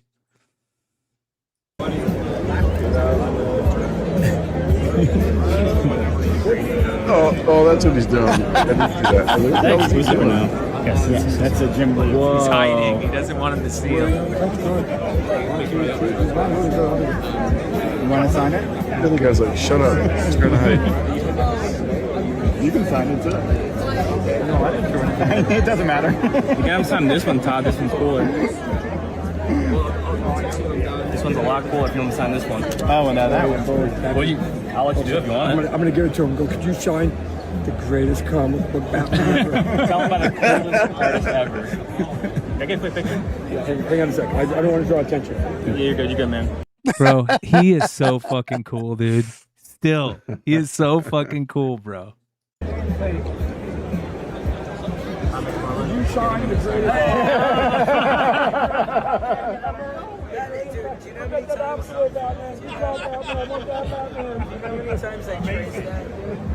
I traced this cover so You know who do it? Can you do me every character you ever did? You're awesome. Thank you. I'm so sorry about that time. I was such an idiot. I've been good. How's the family doing? Everyone's really good. My oldest is like, partying a little too hard in college, but he's good. And everybody. You saw Scott everywhere. He'd be just walking and he'd just have his backpack on, just chilling. He was at the CBLDF party. Came in, just had his backpack, just chilling. Scott was everywhere. I ran into Not So Funny Books, Marcus. Sean, you remember this guy right here? Remember this dude? And where we talked, he had that. Oh, yeah. So I ran into him at the CBLDF party too. Cool motherfucker, man. Really cool dude. And it was funny because we're sitting there bullshitting and somebody came up to us to talk to us and he told the story. He's like, yeah, the only time I ever actually really fucked up, one of the only times I ever really fucked up, this guy, puts me on his show and talks about me, and he's giving me shit about it. And I'm like, well, the funny thing is we've become fans, bro. So, it's all good. And, but he talked about that whole thing that's going on with the Absolute Batman Discord and the Facebook group. Yeah. And isn't that shit crazy, dude? It is, man. That shit is nuts. Money, man. We know fuckery about. And it's gotten. Did you see this though? That that he meets this. That's Jen. She used to be the president of Comics Pro. Yeah. And this guy's the guy from Distillery. Yeah. They're dating. Yeah. Oh. Yeah. That's good. She's the one that kept me out of Comics Pro. Jen Haynes. Yeah. She was at the top for a long time. She was the president there, yeah. Mm-hmm. And then they just got rid of their new. They just got rid of their newest director, Marco. What? How do you say his name, Sean? Devanzo. Yeah. Quits executive director of Comics Pro after 12 years. Marco's a great dude. Great dude. Oh. Never had a problem with him. He's always been cool with me. He's a comic fan. Like, always like Marco. Yeah, but he works. He was the director of Comics Pro. It's weird that because the presidents are all people, but he's above. He's the business part of Comics Pro. I don't sure how sorry. I'm not sure how their organization is set up. I don't get it. That's why we got to talk to somebody. We got to get somebody on the fucking show. Isn't all voted? They're all votes by the members. I think so. Yeah. No, well, why somebody wouldn't be an executive director and you have a president? Oh, you mean what's the hierarchy of the group? Yeah. I don't know. And is he a comic shop owner? Because I thought all the people on the board are comic shop owners. He owns a shop. Okay. Yeah, he owns a store. He was also big behind the LCS Day push, I think, too. Yeah, local comic shop day. Yeah. Yeah. Can't sell enough books to pay for the $50 to get into it. So I want to go back and circle back around to the beginning of the show where we were talking about how fucking powerful Doug from Comic Sketch Art is. This guy is like just winning after winning after winning. Did you hear about what he pulled out of a box of cards this last week, Sean? I did not. This is no joke. This is Mark Brooks with the card. The Logo Man Shohei. Or Shohei. Oh, wow. Hold on. Davis gave me so much shit for saying Shohei. It's Shohei for Shohei. Say it right, Brian. I know. $1 million. So what do you think that thing's worth? $1 million easy. If anybody does not need that card, it's Doug. Right? Isn't that fucking crazy, bro? This guy is winning. Hashtag winning, as man. Jesse would say. Fucking A, bro. Had it probably done on site. I bet you Golden, PSA, and every other Heritage was calling him like crazy. Oh, yeah. Free. Absolutely free. And guaranteeing him a 10, I bet. It is a Does it hit a 10? It was a 9. 10? It came out a 9. Mint 9. But it doesn't matter. It's a 101 Logo Man. Right. It doesn't mean shit what the grade is.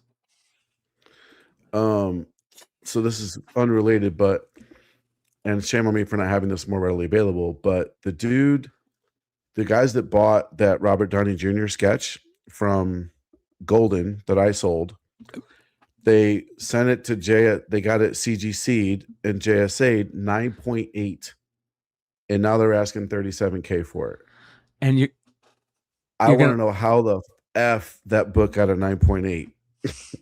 Bro, I saw that at hands. the con. I took videos of it for you. And I Oh, did you saw it at the con? I saw it at the con. They were selling it. Somebody was selling it. They had it graded. It was Heritage. I think it was Heritage.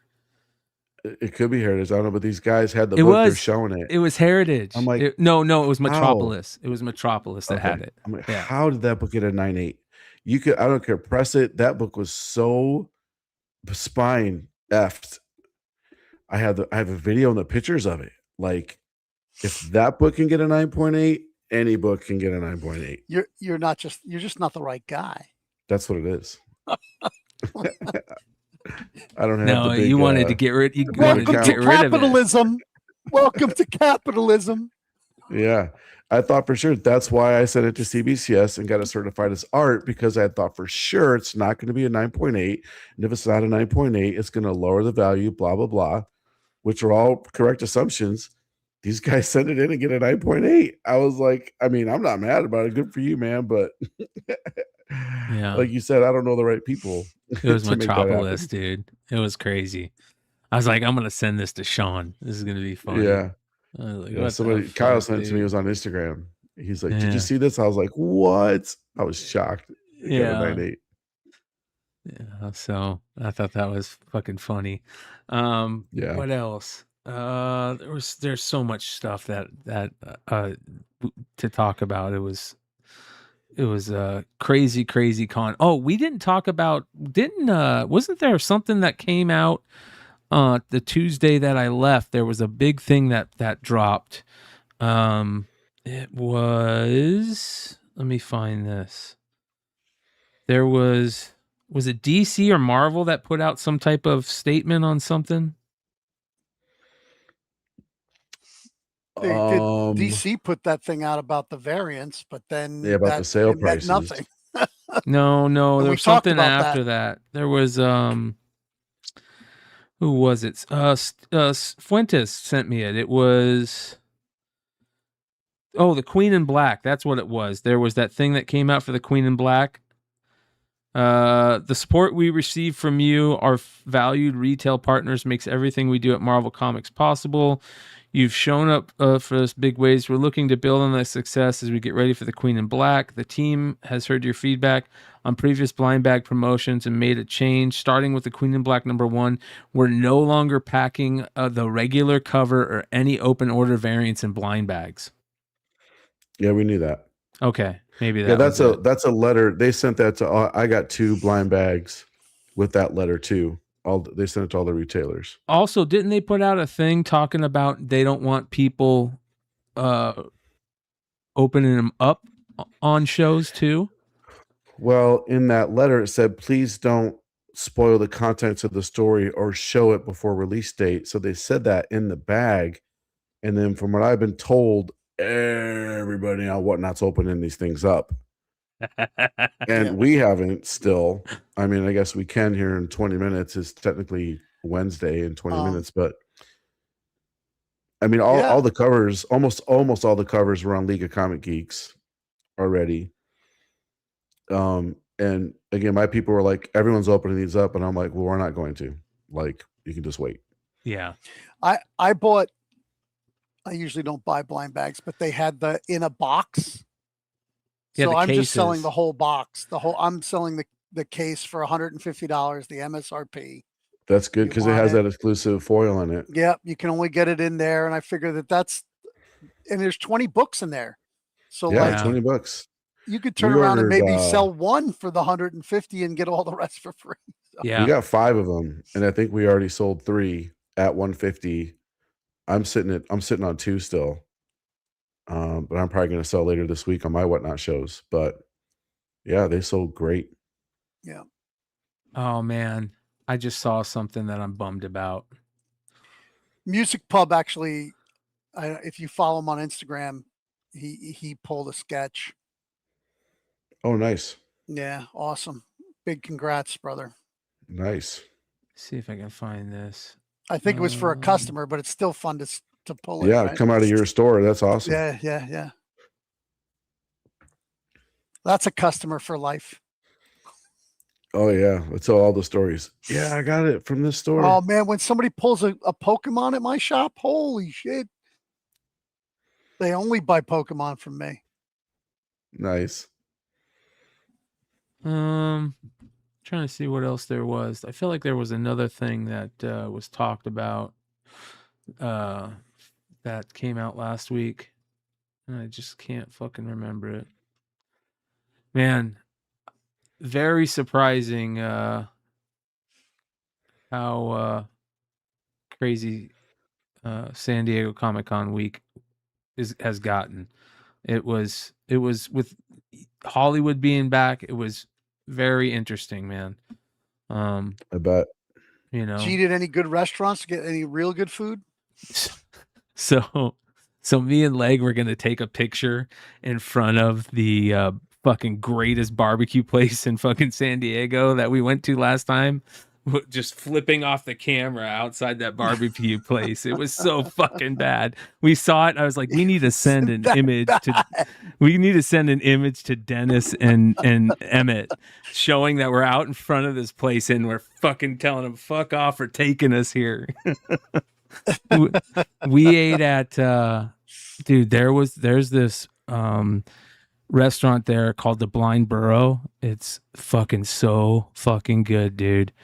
And I must have eaten there 2 or 3 times. It's got just really good drinks, really bomb ass Mexican food. We ate at a bunch of the parties were like open bar and open food. We like, there was a big, huge eBay party, eBay live party that was fucking great. Saw, bunch of retailers there. That was at some really dope bar and place to eat. So they were like walking around with all kinds of different, like sliders and stuff. There's a really good place there right next. So where we stayed was right next to Petco Park, like closest I've ever been to the con. Like it was like 5-minute walk to the con, 5-minute walk anywhere else. And there was that really good hamburger place called Bub's. That's a great place to eat. Got great drinks. I had lunch there with Blaylock and Leg, I think, a couple times. It was a good time, man. And we also went to so I got there Tuesday, and they were doing that retailer event that they did. Same thing they did in Florida, Sean. Mm-hmm. Yeah. And so we went Hell there. Destroyer, right? Yeah, we went there, and it was dope. But I get there, and the plan was to do a show. So I live from that event like we did last time, and I bought an extra set of Rode lapel mics, on the way there, just because I was like, I want to have at least 4 mics. I bought like a bunch of extra equipment, and as soon as we get there, like the internet's not working.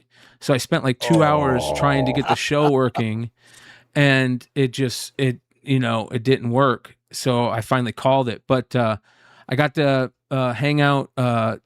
Steven, Gem Mint was there, Steve, and I've met him, but I've never hung out with him. So I hung out and bullshitted with him. We talked shop a lot about YouTube and all kinds of shit. And was that the Gem Mint that used to be on with Comic Tom, not Gem Mint Comics? Yeah. He goes by Gem Mint. He does Comics. omnibus and stuff. Yeah. Yeah, he does omnibuses. Who's the other guy then? Who's Same the other guy that? Same. There's another guy that has something like that. Mint. Yeah, he's got a lot of followers. He's just like top 5 worst comics, top 5 best comics. He talks about things he picks up and stuff. I thought he was Mint, Gem Mint, or near Mint. I'll send it to you next time I find it. By the way, somebody sent you the fight. Ka-ching sent you on your Instagram the fight. On Instagram. The Mint Hunter there. Thank you very much. I knew Mint was in the name. So that was cool. We went there and I saw, a bunch of like Hive, James from Hive was there. PCB, Matt Saltzman from Trinity. Nice. So cool to bullshit with all the retailers. They love what we're doing on the show and the channel, that was really great to hear. And then Saturday night is the best night of San Diego every year. Over the last 5 years that I've been to San Diego, Saturday night is the best night. And it's because of this right here, the fucking Bally High Tiki party that Bad Idea puts on. And dude, it was so much fucking fun. Matt Kent was there, Brett Beam was there, Tony Fleece was there. That's the dude I was telling you about. I met this guy, didn't know who he was, and he was asking me about like the channel and stuff, and he's like, "Oh, I love the idea of your channel, this and that." Found out he's like this fucking bomb ass fucking movie producer that's done like 20 movies. That's cool. He was a cool cat.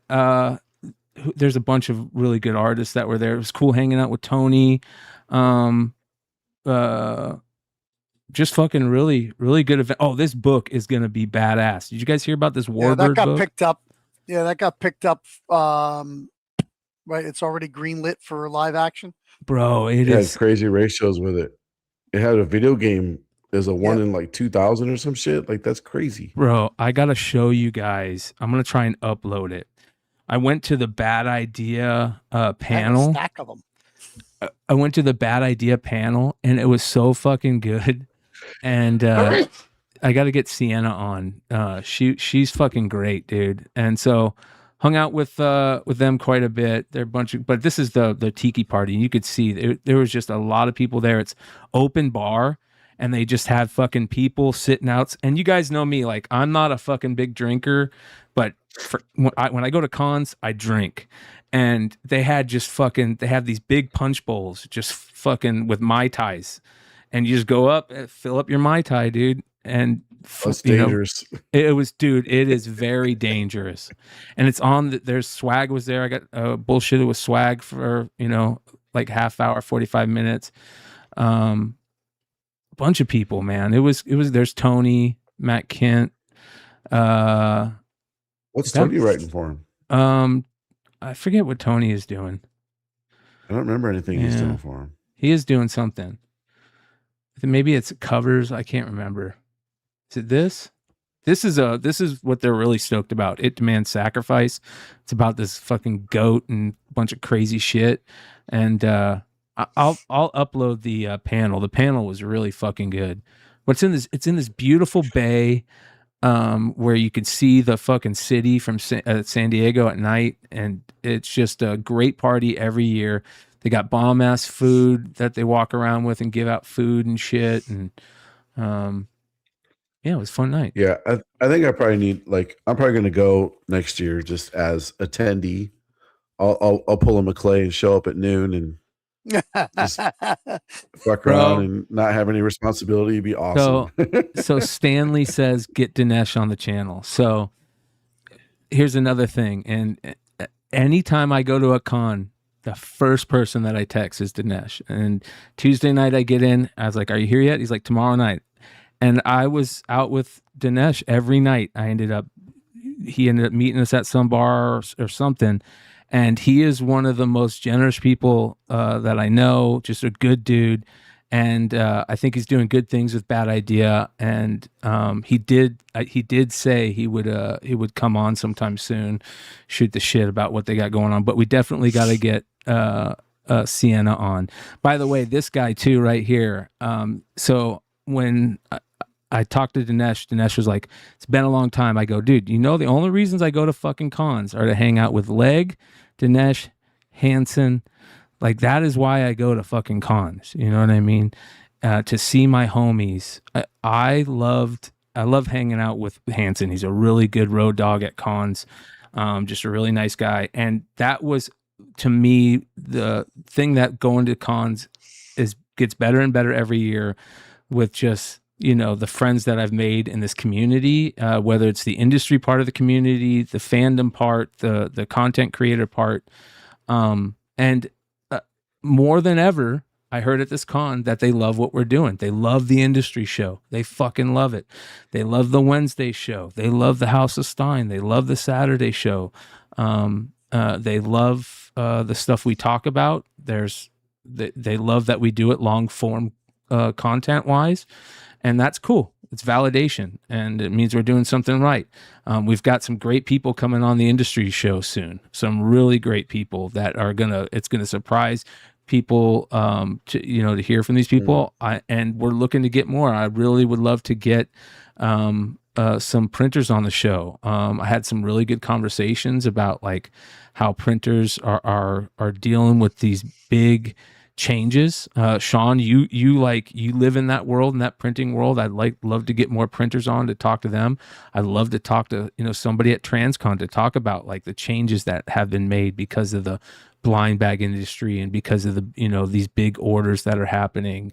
Absolute Batman. Yeah, variants. The effects are resonating through major printers. They're running out of specialty paper. DC no more foil variants, spot foil for a reason. Like it's and it's all because of Absolute Batman and the blind bags. So this other printer has to do the blind bags. It's a thing. It's a whole thing. It's crazy. Yeah. So that was very interesting, and a lot of the industry people that I talked to just gave validation about, you know, that they love the show and they love, you know, hearing there's a place that talks about this stuff and so on and so on. So it's a good thing. That being said, one of the best fucking cosplays at the con. Did you see this? Look at this guy walking around. Oh my God, that's awesome. And he's giving people little bags of blue bags. Fake money. That's so cool. Yeah, Vinny that tried is to. Awesome. We had a place to eat, and we were paying the bill, and Vinny tried to give me one of these to pay for it. I was like, "Get that shit out of here, dude." So, but I think I told you guys this story, but I know I've talked about it on the channel. Absolute Batman is so big that I had a buddy call me who was like, you know, one of my best friends. I've known him since we were in every class together from kindergarten through 8th grade. His dad and my dad were our sports coaches and all for basketball, football, baseball. You know, like we were around each other a lot. And he called me about, I don't know, 6 months ago, and he's like, "Hey man, I want to check out a comic. What should I go check out?" I'm like, "You need to go get Absolute Batman. Just get into Absolute Batman." And he got into it big time, and he hit me up. He lives in Thousand Oaks, and he's like, I go, "Dude, I'm in San Diego. You should come down, bro." And he came down. He had never been to a Comic Con, nothing. Got him into the con, took him around, showed him, you know, like what it's like. He was fucking blown away. And it was just really cool because he got to have conversations with all these people we're talking about, you know, that we got to see. And they would say to him, like, "What are you into?" "Oh, I just got into comics." "What did you get into?" "Because Absolute Batman," yada, yada, yada. You know, like that was cool seeing in a major way. And I think that's kind of where, you know, you can kind of see where we're at. Is it good when you see multiple things like that happen, you know, at San Diego this year? I mean, talk about resonating, right? Like it's the book that saved comics, arguably, you know? I mean, yeah. And it's just getting better and better, and they're expanding and they're doing it smart. They're not rushing things. The stories are all good. Like, well, some are better than other objectively, right? But yeah, man, it's just so good. It deserves all. Scott Snyder deserves all the praise and success. I can't wait till they announce him that he's the supreme ruler of all DC. comic books. Yeah, of DC. He should run DC and Marvel at the same time. Yeah. Yeah. Well, he's definitely good at putting together talent. Who should work with who? Yeah. Man, it's so important. It's so important. Absolute Professor Pig. So next con for me anyway, we're looking at Chicago Fan Expo. Snyder's going to be there. Pornsack's going to be there. There's a lot of people going to be. Chicago hasn't had this big of a lineup in a long time. Fan Expo has always been like a throwaway show. Yeah. Between San Diego and New York. Pretty much. And what about not C2E2, when's this Dallas? is Fan Expo. When's Dallas? Dallas is September, right after September 11th, basically. Okay. That weekend, and then we were on into New York. So we're doing all three back to back to back. Well, back to back, but in a row. So August, we got 30 days, and then we got Dallas, and then 30 days, then we got New York. We'll have a Nephi Wars for each one. I'm already working on exclusives and plans and who's going to be there. And I want to talk about that real quick. A lot of people came up and talked to me about Nephi Wars and what's going on.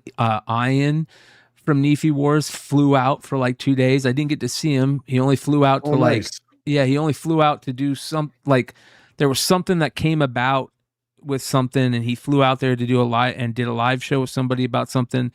But not only that, there was multiple people that came up and talked to me. "Hey, do you like the V Friends guys were talking about Nephi Wars?"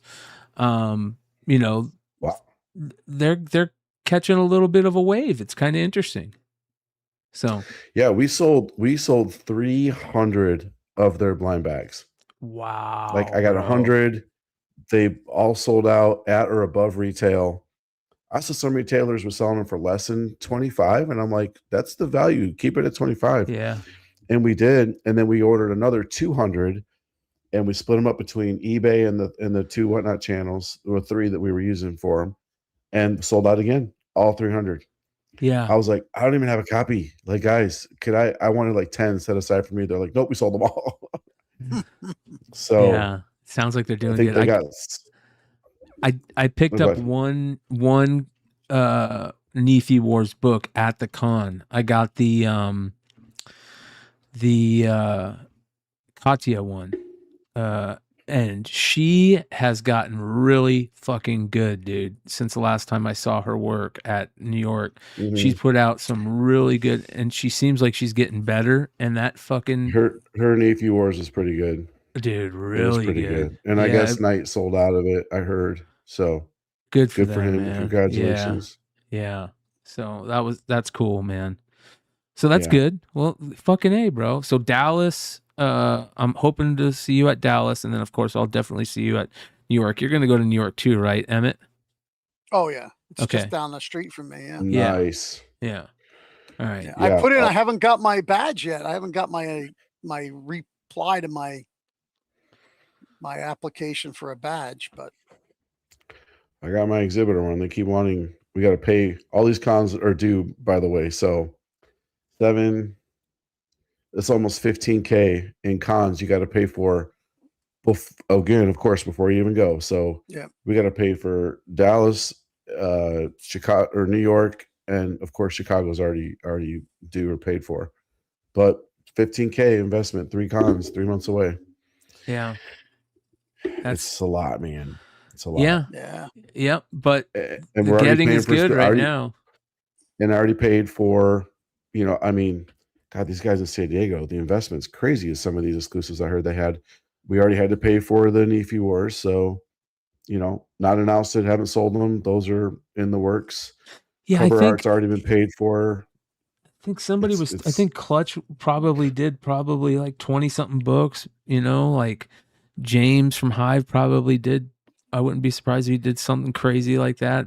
I know probably Tom and Davis both each did that. I'm sure Trinity there's probably had to be, a lot of And I retailers haven't even that I've barely seen any of them. I mean, we had Garrett Gunn in store the week of San Diego, which was good and bad, because we're competing against the San Diego streams. But Garrett did great. He always does great. I mean, his remarks are fantastic, and the signatures, his covers are great. We sold his 2 TMNT exclusives he did for us. But yeah, it was good. I've always thought about doing a con calling it not San Diego and have it during San Diego. Everybody that couldn't go or make it or couldn't get in, right? You come to the not San Diego con. Yeah, why not? I think that'd be a cool thing to do, man. This was a book that I really wanted to get. There was a few books that I wanted to get, but I wanted to get this one and I didn't get it. Stuart Fails to Save the Universe. Oh yeah.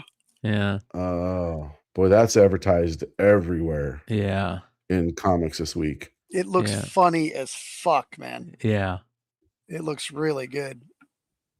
So that was kind of cool. I did pick up one of these thanks to Mike Hansen. He's like, we're like walking around. He's like, Ghost Machine. I think there's something to pick up there. And I just walked over there.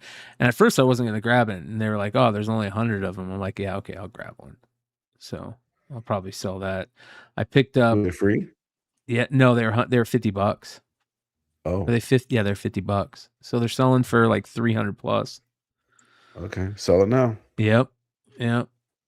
Of course, Ghost Rider. Everybody's talking about Ghost Rider #1 on everything this week. That's the catch one. So yeah, it must be catch. Yeah. So there's of course the Jim Lee books had some decent sales on them. That reprint of the We Don't Kill Spiders. What a random title to do. It's kind of smart. So random, bro. Yeah. You know how many of those I have in issue 1, 2, and 3? Really? Still sitting around. Yeah, it was not a bad book. It wasn't bad. We overordered it. Yeah. Was this a small key book? I think that was small key. Yeah. There's the Jim Lee, that Chinkata. A lot of people were talking about that. I didn't get one of those. I wanted one of those. It looks interesting. I have the black and white one they sent to the shops. Is it any good? Did you read it? I didn't get a chance to read it, but being that who wrote it, it should be great. Yeah. Why did Nova have so much heat on it? I'm not sure. It's a great question. I don't know. Did they announce something at Nova maybe that I missed? No idea. It always comes. Nova just keeps coming back around. Yeah. I did spend a lot of time with the Cover Price guys. It was good talking to Matt and John. It was fun. I got to sit down and say, like, hey, I would love to see some changes that would really be some like features that would help me as a content creator. It was kind of cool being able to talk to them about that. Right. I use Cover Price pretty heavily as a content creator, whether it's being able just to look at stuff like this, like we're doing now, whether it's being able to. For me, there's too much behind the paywall. Like Key Collector, I use. I have a subscription to Key Collector, but there's not much behind the paywall. There's a few cool things, but Cover Price, a lot of stuff behind that paywall. I don't know. I don't know if you have an account, right? I just pay for it. Yeah, I just pay for it. Yeah. There's like next week's books. You can't see because they're on a paywall. So I like, it was kind of cool because I told them, I said, I like that, I'm able to do all my research about what's coming out now for FOC and everything because they have an FOC thing. I go, but everything is all the covers are on the left side of the page. I want to have it so it's there's a bunch of them, you know what I mean? Like put them in, they're next to each other rather than on the left side of the page. Cause then I got to sit here and scroll. I want to see a bunch of them together. Like, oh, we'll make that change. And I love that you're able to go have these conversations with, this is an industry company now and they're, willing to make changes. I think that's cool. So, that was fun. Let's see here. Creed says, Brian, did you get a Pardee cover? I did not. That's one thing I didn't get. I did spend some time with Greg. Shout out to Greg at Boom. But I didn't get a Pardee or an Ito bag, and I didn't get any of the Pardee covers. So I'm going to have to buy one on the secondary market. But Pardee was there. He killed it. He had some really badass, like these cool Garfield Pardee style sketches. He did a Shohei Pardee card, which was dope.